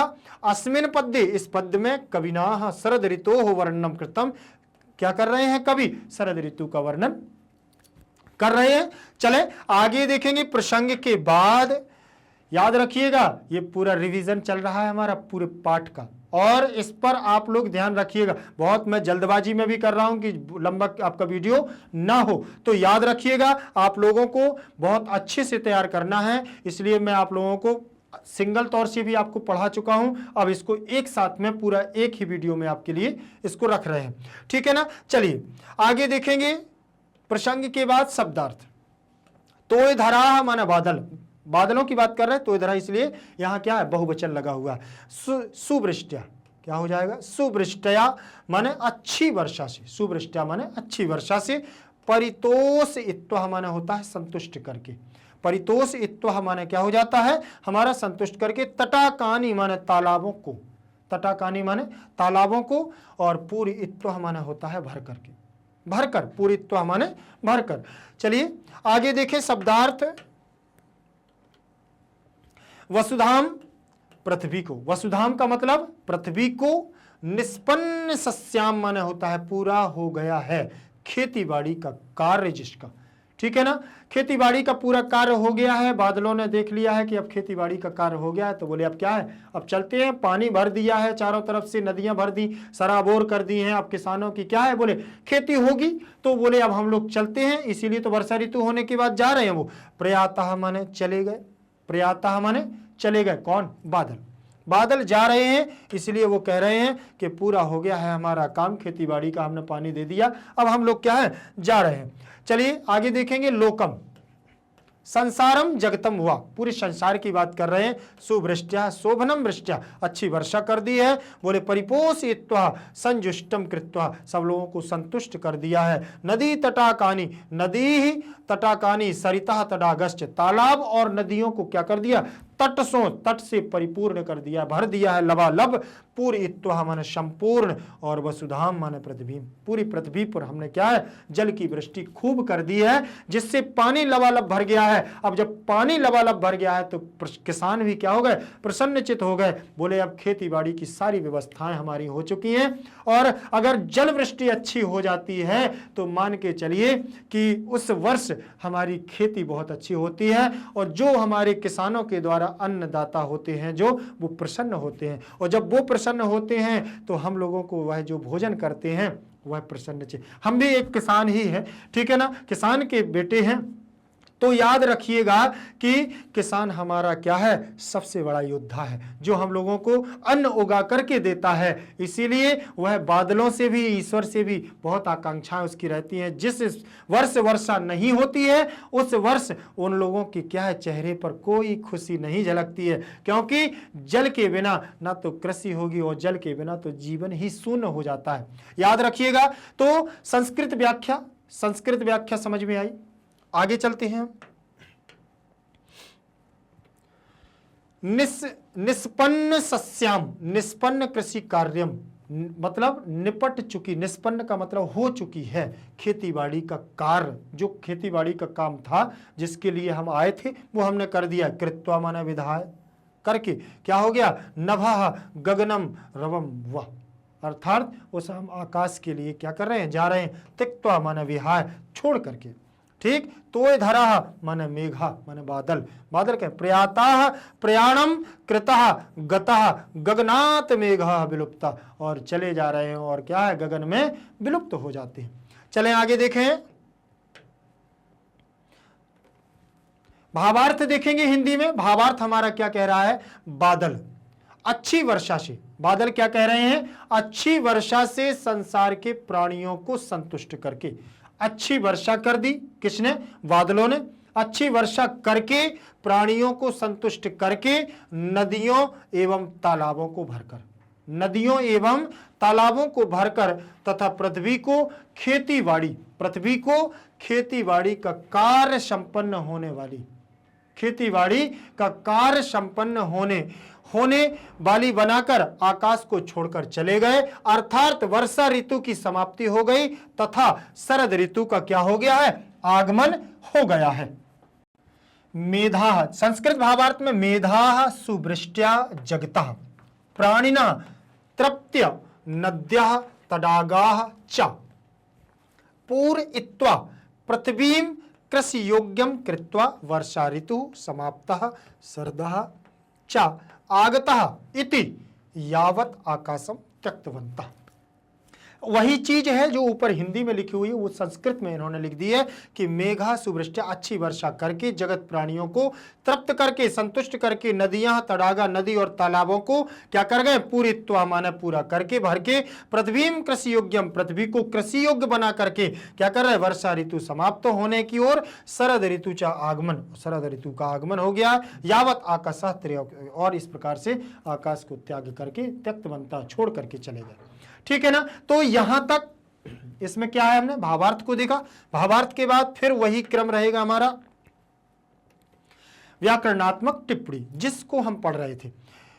वृष्ट्या, वृष धातु एक तीन प्रत्यय, तृतीया का एक वचन, तृतीय विभक्ति का एक वचन हो जाएगा। परितोष इत्वा माने, परितुष धातु इणिच प्रत्यय और कित्वा प्रत्यय से बनेगा परितोष इत्वा। पूरित्वा माने पूर्व, इणिच और हमारा कित्वा प्रत्यय लग जाएगा, कत्वा में त्वा शेष बचता है। ठीक है ना। और निष्पन्न, निस धातु पद, ठीक है ना, निस उपसर्ग पद धातु कित प्रत्यय बनेगा निष्पन्न। त्यक्त्वा, त्यक्त्वा का मतलब त्यज धातु रहेगी, कत्वा प्रत्यय बन जाएगा हमारा त्यक्त्वा। प्रयाता, प्रा उपसर्ग या धातु और कित प्रत्यय के योग से बनेगा प्रयाता, जाने के लिए। नदी तटाकानी, नदी ही तटाकानी, विसर्ग और सत्य संधि का योग बन जाएगा। किसका, विसर्ग संधि और सत्य संधि का योग बनेगा और हमारा क्या बन जाएगा, नदी ही, विसर्ग के स्थान पर हमारा दंतीय सा हो जाएगा, नदी तटाकानी। बहुवचन का रूप है, याद रख लेना, तटाकानी, नदी तटाकानी, फलानी बहुवचनांत रूप। नभः स्तोयधरा, नभः स्तोयधरा, नभः तोयधरा, यहां पर भी विसर्ग संधि बन जाएगी, विसर्ग के स्थान पर क्या है, दंतीय सा। दंतीय सा फिर मैं आपको बता दूं, सरौते वाले सा को कहते हैं, ये दंत सा होता है, दंत सा, और ये वाला हमारा होता है तलवधि, तलवधि, ये तलवधि सा होता है, और ये वाला जो सा होता है हमारा क्या होता है, मूर्धा, ये मूर्धा सा होता है। ठीक है ना। ये तीनों सा हमारे क्या है, अलग अलग होते हैं। तो यहां दोनों जगह दंत सा होना है, दंतीय सा, याद रखिएगा। चलें व्याकरणात्मक टिप्पणी, और व्याकरणात्मक टिप्पणी के बाद ये हमारा आ गया है कौन सा श्लोक, 9वां श्लोक। ठीक है ना। अभी याद रखना है कि रवि संक्रांत सौभाग्य तुषार अरुण मंडलः निःश्वासान्दैवादर्शो चंद्रमाना प्रकाशते। ठीक। रवि संक्रांत सौभाग्य तुषारारुण मंडलः निःश्वासान्दैवादर्शो चंद्रमाना प्रकाशते। ठीक है ना। याद रखिएगा, ये 9वां श्लोक, 9वें श्लोक का ये हमारा रवि संक्रांत सौभाग्य तुषार अरुण मंडलः निःश्वास अंधः आदर्श युव चंद्रमा न प्रकाशते, न प्रकाशते। आगे ध्यान रखिएगा कि अन्वय का मतलब व्यवस्थित क्रम। ठीक है ना। आगे अन्वय के बाद फिर हम चलेंगे प्रसंग पर। अन्वय के बाद क्या रहेगा, प्रसंग रहेगा। प्रस्तुत श्लोक ऋतु चित्रणम शीर्षक पाठ से अवतरित है। इस श्लोक में महाकवि वाल्मीकि ने हेमंत ऋतु के आ जाने से चंद्रमा की निष्प्रभरता का चित्रण किया है। अब यहाँ जो चंद्रमा है वो क्या है, मलिन हो रहा है। क्या हो रहा है, अब यहाँ कौन सी ऋतु आ गई है, हेमंत ऋतु आ गई है।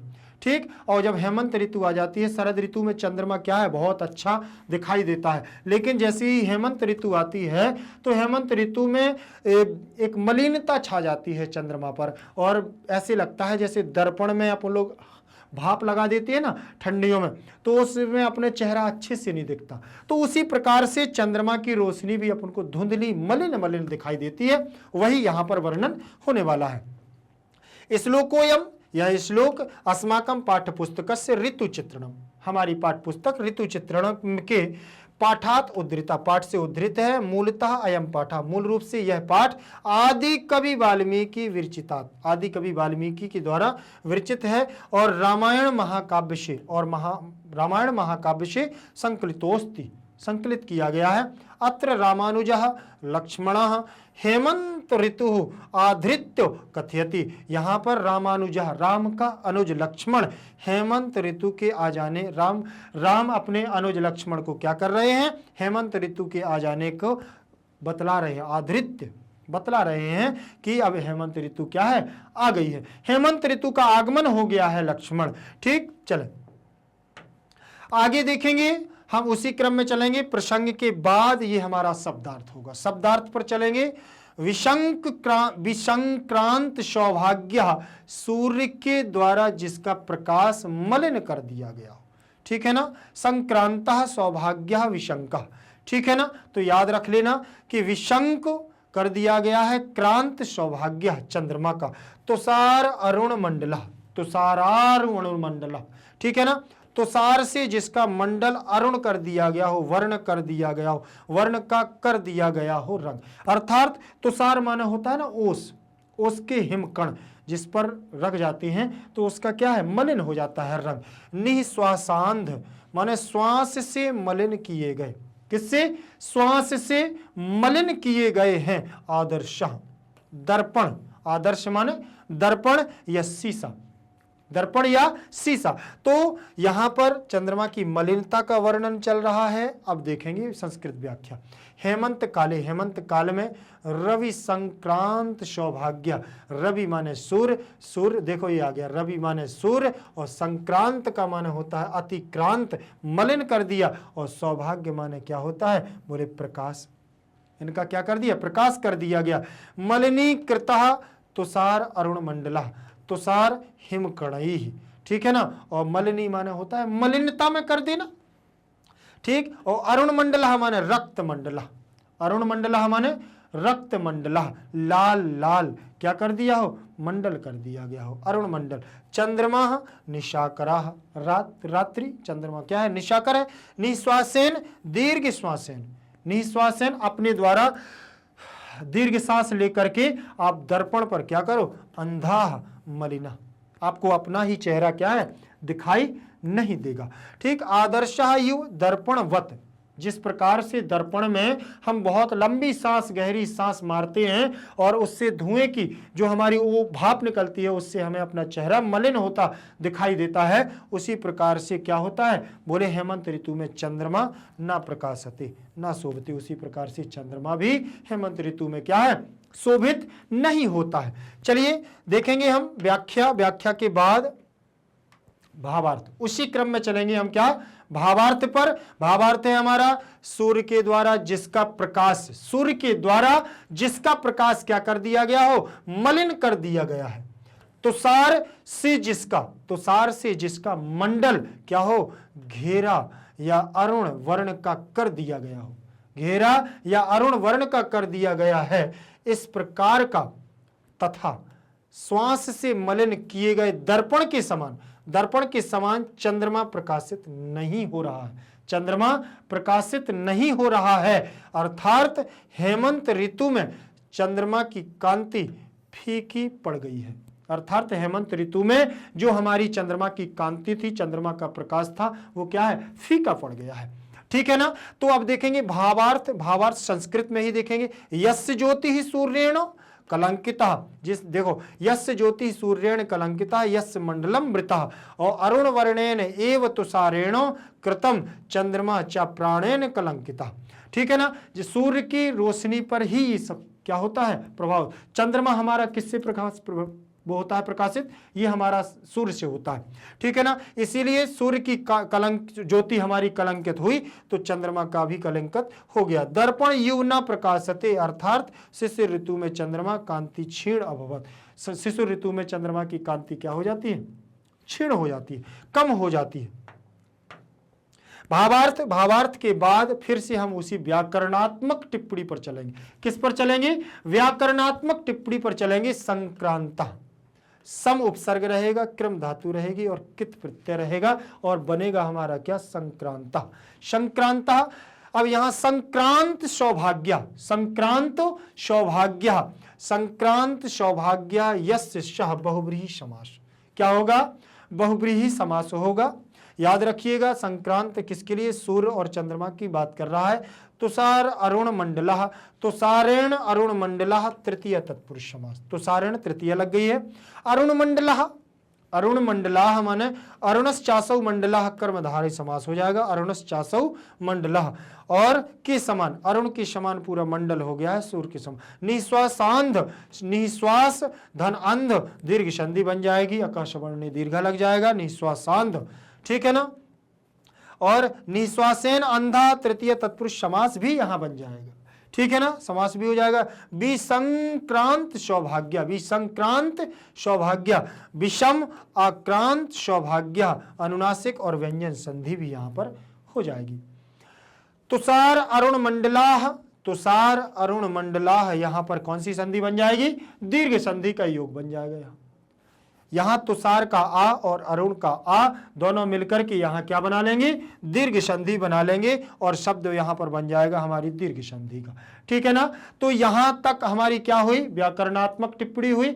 व्याकरणात्मक टिप्पणी के आधार पर, ठीक है ना, ये हमारे पूरे 9 श्लोक क्या हुए, यहां तक पूरे हो रहे हैं ना। 9 श्लोक के बाद अब अपन लोग देखेंगे 10वां श्लोक। क्या देखेंगे, 10वां श्लोक।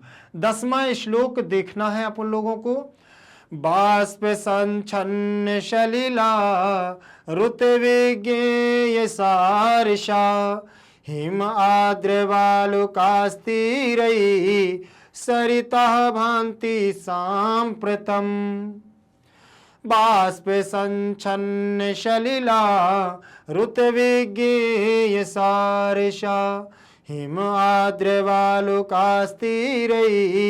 सरितः भान्ति साम्प्रतम्, ठीक है ना।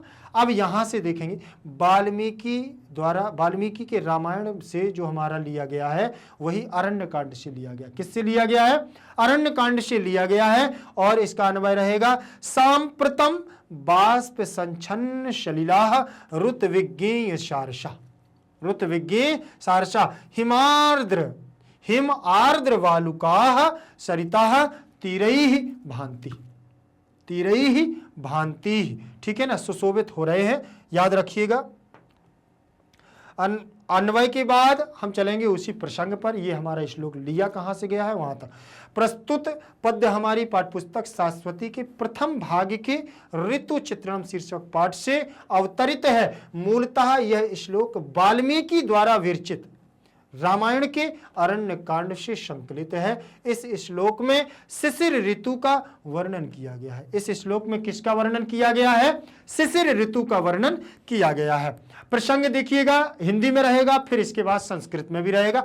अयम श्लोकः, यह श्लोक अस्माकं हमारी पाठ्य पुस्तकस्य, षष्ठी विभक्ति लगी, पाठ्य पुस्तक के ऋतु चित्रणम इति पाठाद, पाठ से, ऋतु चित्रण नामक पाठ से उद्धृत माने उद्धृत है। मूल रूपेण, मूल रूप से अयम पाठ, मूल रूप से यह पाठ आदि कवि वाल्मीकि के द्वारा विरचितात रामायण, आदि कवि वाल्मीकि के द्वारा विरचित रामायण के महाकाव्यात् माने काव्य से, महाकाव्य से संकलितोस्ति, संकलित किया गया है। सीता राम लक्ष्मणाः गोदावर्याः, सीता राम लक्ष्मणाः गोदावर्याः तीरे पंच वट्याः निवसन्ति। राम लक्ष्मण और सीता क्या कर रहे हैं, गोदावरी के तट पर पंचवटी में क्या कर रहे हैं, निवसन्ति, निवास कर रहे हैं। तत्रैव वायता हेमंत काला, तब वहीं क्या है, हेमंत ऋतु का समय आया। तम अवलोक लक्ष्मणः कथयति, यह देख करके उन्होंने क्या है, लक्ष्मण से कहा। लक्ष्मण से क्या कह रहे हैं वो अपन लोग यहां देखते हैं, ठीक है ना। यहां से हम लोग चलेंगे क्या, आगे आगे देखते हैं। हमारा प्रसंग के बाद हमारा आने वाला है क्या, शब्दार्थ। प्रसंग के बाद क्या आएगा, हमारा शब्दार्थ आएगा। शब्दार्थ में देखेंगे वाष्प संछन्न सलिला, वाष्प संछन्न सलिला, भाप से ढके हुए जल वाली, भाप से ढके हुए जल वाली। और रुत माने होता है ध्वनि या आवाज। रुत मतलब ध्वनि या आवाज।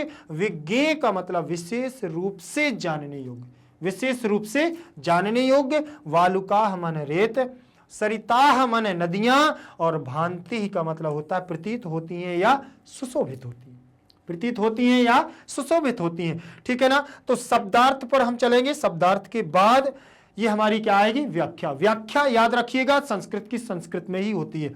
सांप्रतम इदानीम, सांप्रतम इदानीम। बाष्प संच्छन्न सलिलाः, बाष्प तुषारैः कणैः, बाष्प मतलब तुषारैः कणैः, और संच्छन्न सलिला सम्यक गाच्छादित जला, सभी पूरी तरफ से आच्छादित किया हुआ क्या है, जल है। हिम आर्द्रे, हिम आर्द्रे वालुकास्तीरैः हिम कणैः सिक्त रजोमय तटैः, अर्थात बाष्प के बिंदुओं के द्वारा, हिम के कणों के द्वारा पूरे तट क्या हैं, नदियों के तट क्या है, और तालाबों के सरिताः नदियां तट्याः चा क्या है, शोभन्ते, सो रहे हैं, अच्छे लग रहे हैं। रुत विज्ञेय सारसा स्वरेण अभिज्ञान माना सरसा पक्षी विशेषा। यहाँ पर क्या है, सारसों की पक्षियों की आवाज जानने की इच्छुक हैं। भांति ही माने शोभन्ते, भांति ही माने शोभन्ते, शोभायमान हो रहे हैं। संस्कृत की व्याख्या। संस्कृत की व्याख्या के बाद हम चलेंगे आगे, भावार्थ पर चलेंगे। भावार्थ हमारा क्या है, याद रखिएगा। इस समय अर्थात शिशिर ऋतु में भाप से ढके हुए जल, भाप से ढके हुए जल वाली और सारसों की आवाज, सारस पक्षी होते हैं, सारसों की आवाज से विशेष रूप से जानने योग्य ये जो समय चल रहा है, बोले विशेष रूप से जानने से योग्य। और बर्फ से शीतल गीली रेत वाली नदियां, बर्फ से चारों तरफ हिमकण बाष्प ही बाष्प है, तो नदियों की जो बालू है क्या है, पूरी गीली है और ढकी हुई है, बर्फ से अपने किनारों से प्रतीत हो रही। चारों तरफ किनारों पर क्या है, बर्फ ही बर्फ लगी हुई है, जिससे नदियां बहुत शोभायमान प्रतीत हो रही हैं। मानो ऐसा लग रहा है कि अब तो क्या बहार ही बहार आ गई हो। ठीक है ना। भावार्थ संस्कृत में देखें, अस्मिन समय, इस समय अर्थात शरद ऋतु बाष्पेनो आच्छादित जल युक्ता, चारों तरफ क्या है, जल से युक्त आच्छादित हिम के कण हैं। विशेषता सारस्य, सारसस्य, विशेष रूप से सारस्य पक्षी की क्या है, शब्द को ज्ञातुम शक्या, जानने की इच्छुक। कौन, हिमवत शीतलाह, और क्या है, हिम के कणों से शीतल हो गई हैं नदियां। आर्द्र बालुका युक्त नद्या, और उससे आर्द्र माने होता है क्या, हिम की बाष्प रूपी कण, उनसे क्या हो गई हैं, आलुक युक्त हो गई हैं नदियां। तेसाम तटतः दृश्यन्ते, उनके तट क्या हो रहे हैं, शोभायमान हो रहे हैं, सुशोभित हो रहे हैं। भावार्थ के बाद देखेंगे, भावार्थ के बाद हमारा चलेगा व्याकरणात्मक टिप्पणी। ठीक है ना। व्याकरणात्मक टिप्पणी याद रखिएगा क्या कह रही है, बाष्प संच्छन्न, यहां पर क्या होगा, संच्छन्न। बाष्प सच्छन्न सलिला, बाष्पेण सम्यक आच्छन्न सलिलम यासाम ताम नद्या। ठीक है ना। ताह नद्या, संच्छन्न सम उपसर्ग रहेगा, छद धातु रहेगी, और क्या है, कित प्रत्यय रहेगा। ठीक है ना। कित प्रत्यय में का की संज्ञा और तस्लोपा सिलोप ता शेष रहेगा। विज्ञेय में भी उपसर्ग रहेगा, ज्ञाने धातु रहेगी, और यत प्रत्यय लग करके अचो यत सूत्र से यत प्रत्यय में विज्ञेय बन जाएगा, ताकि संज्ञा हो जाएगी। रुत विज्ञेय, रुतेन विज्ञेय तृतीय तत्पुरुष समास हो जाएगा। कौन सा समास होगा, तृतीय तत्पुरुष समास होगा। तृतीय लगा हुआ है इसमें, याद रखिएगा। हिमाह, हिमेन आद्राह, तृतीय तत्पुरुष समास। हिमेन आज्ञाह क्या होगा, हिमेन आर्द्राह, तृतीय तत्पुरुष समास। ठीक है ना। चलिए आगे देखेंगे, आगे देखेंगे हम लोग क्या है, व्याकरणात्मक टिप्पणी। व्याकरणात्मक टिप्पणी के बाद ये हमारा क्या है, श्लोक आया है। हमारे इस पाठ का क्या है, ये अंतिम श्लोक है। अंतिम श्लोक हम लोगों को देखना है। आगे चलेंगे, हम देखते हैं। हंसो यथा राजसे राजति पंजरस्थो, सिंहो यथा मंदर कंदुरस्थो, वीरो यथा गर्वित कुंजरस्थो, चंद्रोपि बभ्राज तथांबरस्थो। ठीक है ना। तो बहुत सुंदर श्लोक है। हंसो यथा राजत पंजरस्थ, सिंहो यथा मंदर कंदरस्थ, वीरो यथा गर्वित कुंजरस्थ, चंद्रोपि बभ्राज तथांबरस्थ। ठीक है ना। तो आप पढ़िएगा, बहुत अच्छे से बार बार पढ़ेंगे तभी जाकर के श्लोक क्या है, कंठस्थ हो जाते हैं। वाल्मीकि रामायण के सुंदरकांड से लिया गया है। सुंदरकांड में यहां पर कितना सुंदर चित्रित होने वाला है, देखें। यथा हंसा, जैसे हंस राजत पंजरस्थ, ठीक है ना। जैसे हंस, राजत माने चांदी, ठीक है ना, और पंजर माने पिंजरे में, स्थ माने क्या है, स्थिर होता है। यथा सिंहा मंदर कंदरस्थ, जैसे सिंह मंदर मंदराचल पर्वत की कंदराह माने गुफा में स्थित होकर के शोभायमान होता है। यथा वीरा गर्वित कुंजरस्थ, और जैसे वीर रणभूमि में जाते समय गर्वित माने मस्त मदमस्त हाथी के पीठ पर अस्त्र शस्त्रों के साथ शोभायमान होता है। और वैसे ही अंबरस्था, वैसे ही क्या हो रहा है, तथा माने जैसे, अंबरस्था चंद्रमा अपि बभ्राजा, वैसे ही इस आकाश में चंद्रमा क्या है, शोभायमान हो रहा है। कितना सुंदर चित्रण किया है, क्या बात कही है वाल्मीकि जी ने रामायण में, कि इतना सुंदर दृश्य उन्होंने दिखा दिया। ठीक है ना। और सबसे बड़ी बात तो ये है कि हमारे सिलेबस में इन्होंने रख दिया है, नहीं तो कौन रामायण महाकाव्य पढ़ता है, किसको इतना टाइम है, कौन पढ़ रहा है। उन्होंने पहले पार्ट में वेद रख दिया, बताइए कितना आनंदमय सब चीजों से हमारे विद्यार्थियों को, हम लोगों को क्या है, इस वो करवा रहे हैं, जानकारी दे रहे हैं कि कम से कम अगर वैसे नहीं पढ़ने को मिल रहा है तो हम सिलेबस के माध्यम से इसको क्या करें, पढ़ें। बहुत अच्छा हमारा ये सिलेबस बन रहा है, जो भी हमारा सीबीएसई बोर्ड का बन रहा है, एमपी बोर्ड का बन रहा है। बहुत अच्छे टॉपिकों को, बहुत अच्छे पाठों को इसमें सम्मिलित किया जा रहा है, जिससे मानव जीवन का कल्याण होना निश्चित ही संभव है। ठीक है ना। प्रसंग देखेंगे। प्रस्तुत श्लोक ऋतु चित्रणम शीर्षक पाठ से उद्धृत है। ऋतु चित्रण नामक पाठ से उद्धृत किया गया है। मूलतः यह वाल्मीकि रामायण के सुंदर कांड के 5वें सर्ग से क्या किया गया है, संकलित किया गया है। इसमें चंद्रमा के उदय होने का सुंदर चित्रण किया गया है। किसमें, इसमें चंद्रमा के उदय होने का सुंदर सुंदर वर्णन किया गया है। अयम श्लोक, यह श्लोक ऋतु चित्रणम शीर्षक पाठाद उद्धृता, ऋतु शीर्षक नामक पाठ से उद्धृत है। मूलतः अयम पाठ, मूल रूप से यह पाठ वाल्मीकि के द्वारा रामायणस्य माने रामायण के सुंदर कांडाद माने सुंदर कांड से संकलिता माने संकलित किया गया है। अस्मिन् श्लोके, इस श्लोक में चंद्रोदयस्य मनोहारी, चंद्रोदयस्य मनोहारी, चंद्रमा के मनोहारी वर्णन, चंद्रमा के जो प्रकाशित होने का, शोभायमान होने का मनोहारी चित्रण किया गया है, वर्णन किया गया है। ठीक है ना। प्रसंग के बाद हम देखते हैं इसके शब्दार्थ। प्रसंग के बाद हम देखेंगे शब्दार्थ। राजत पंजरस्था माने पिंजरे में पड़ा शोभित होता है, पिंजरे में पड़ा हुआ क्या हो रहा है, शोभायमान हो रहा है। मंदर कंदरस्थ, मंदर कंदरस्था मंदराचल पर्वत की कंदरा में स्थित है। मंदराचल पर्वत की कंदरा में क्या है, स्थित है। कौन, बोले सिंह गर्भित कुंजरस्थ, गर्भ से युक्त हाथियों में स्थित है। गर्वित मदमस्त हाथियों में जो स्थित है, ऐसा कौन, वीर। ठीक। अंबरस्था आकाश में स्थित है, अंबरस्था मतलब आकाश में, और बभ्राज माने होता है सुशोभित हो रहा है। बभ्राज का मतलब सुशोभित हो रहा है। यहां तक देखिए संस्कृत में, वो ये हमारे संस्कृत से हिंदी अनुवाद थे। संस्कृत से हिंदी के बाद अब हमारी आएगी क्या, व्याख्या। क्या होगी, व्याख्या होगी। राजत पंजरस्य, पंजरस्थ, ठीक है ना, पंजरस्थ रजतेन निर्मितम राजतम तच्चा पंजरस्य राजत पंजरस्य।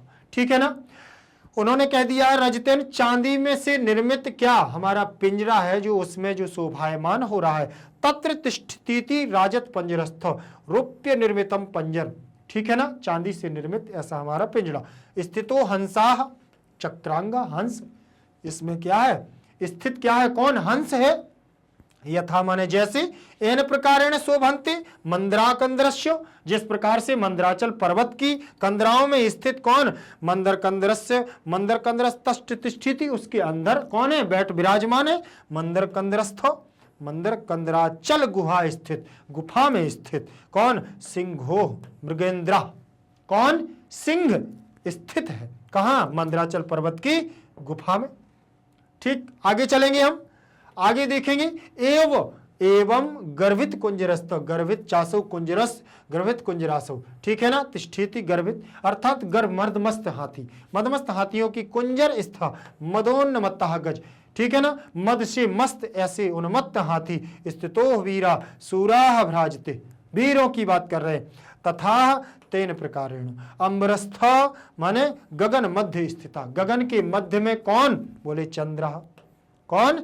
चंद्रमा अपि, चंद्रमा भी क्या हो रहा है? बभ्राज मन रराज, शोभायमान हो रहा है। याद रखें। तो ये व्याख्या के बाद फिर उसी क्रम में हम चलते हैं और हमारा आएगा क्या? भावार्थ। भावार्थ क्या कह रहा है कि जिस प्रकार चांदी के पिंजरे में स्थित हंस शोभित होता है, उसी प्रकार से, उसी तरह से मंदर पर्वत की कंदरा गुफा में स्थित शेर शोभित होता है, ठीक है ना। और जिस प्रकार गर्भ से परिपूर्ण हाथी की पीठ पर वीर स्थित होकर शोभित होता है, उसी प्रकार उदित होता हुआ चंद्रमा आकाश के मध्य में क्या हो रहा है? शोभायमान हो रहा है, शोभित हो रहा है चंद्रमा आकाश में। भावार्थ संस्कृत में देखेंगे।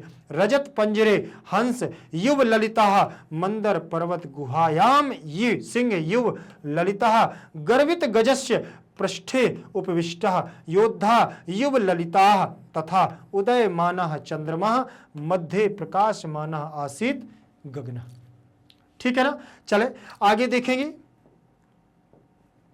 ये हमारा भावार्थ। भावार्थ के बाद हमारी रहेगी क्या? व्याकरणात्मक टिप्पणी।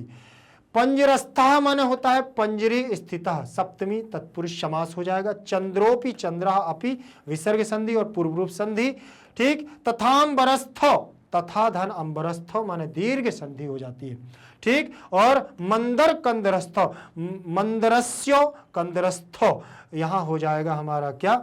षष्ठी तत्पुरुष समास। क्या हो जाएगा? षष्ठी तत्पुरुष समास हो जाएगा। ये हमारी व्याकरणात्मक टिप्पणी थी। और देखते हैं, ये यहीं तक की रहेगी हमारी आज क्लास, ठीक है ना।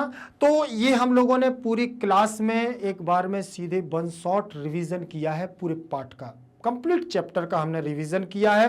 अब आगे आने वाले जो भी हमारी क्लास में रहेंगे वो हमारे वैकल्पिक रहेंगे, एमसीक्यू वगैरह रहेंगे, ठीक है ना। इंपॉर्टेंट क्वेश्चन, परीक्षा से उपयोगी बहुत सारे प्रश्न, इनकी हम सबकी अलग अलग वीडियो बना करके आपके पास रखेंगे आपके लिए, ठीक है ना। आपको देंगे, हर क्लास आपको नियम तरीके से लेना है, ठीक है ना।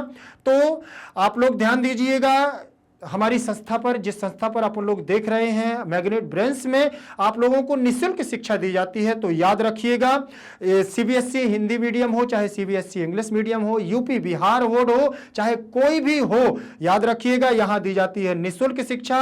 और बने रहिए हमारे साथ मैग्नेट ब्रेन्स के साथ। धन्यवाद।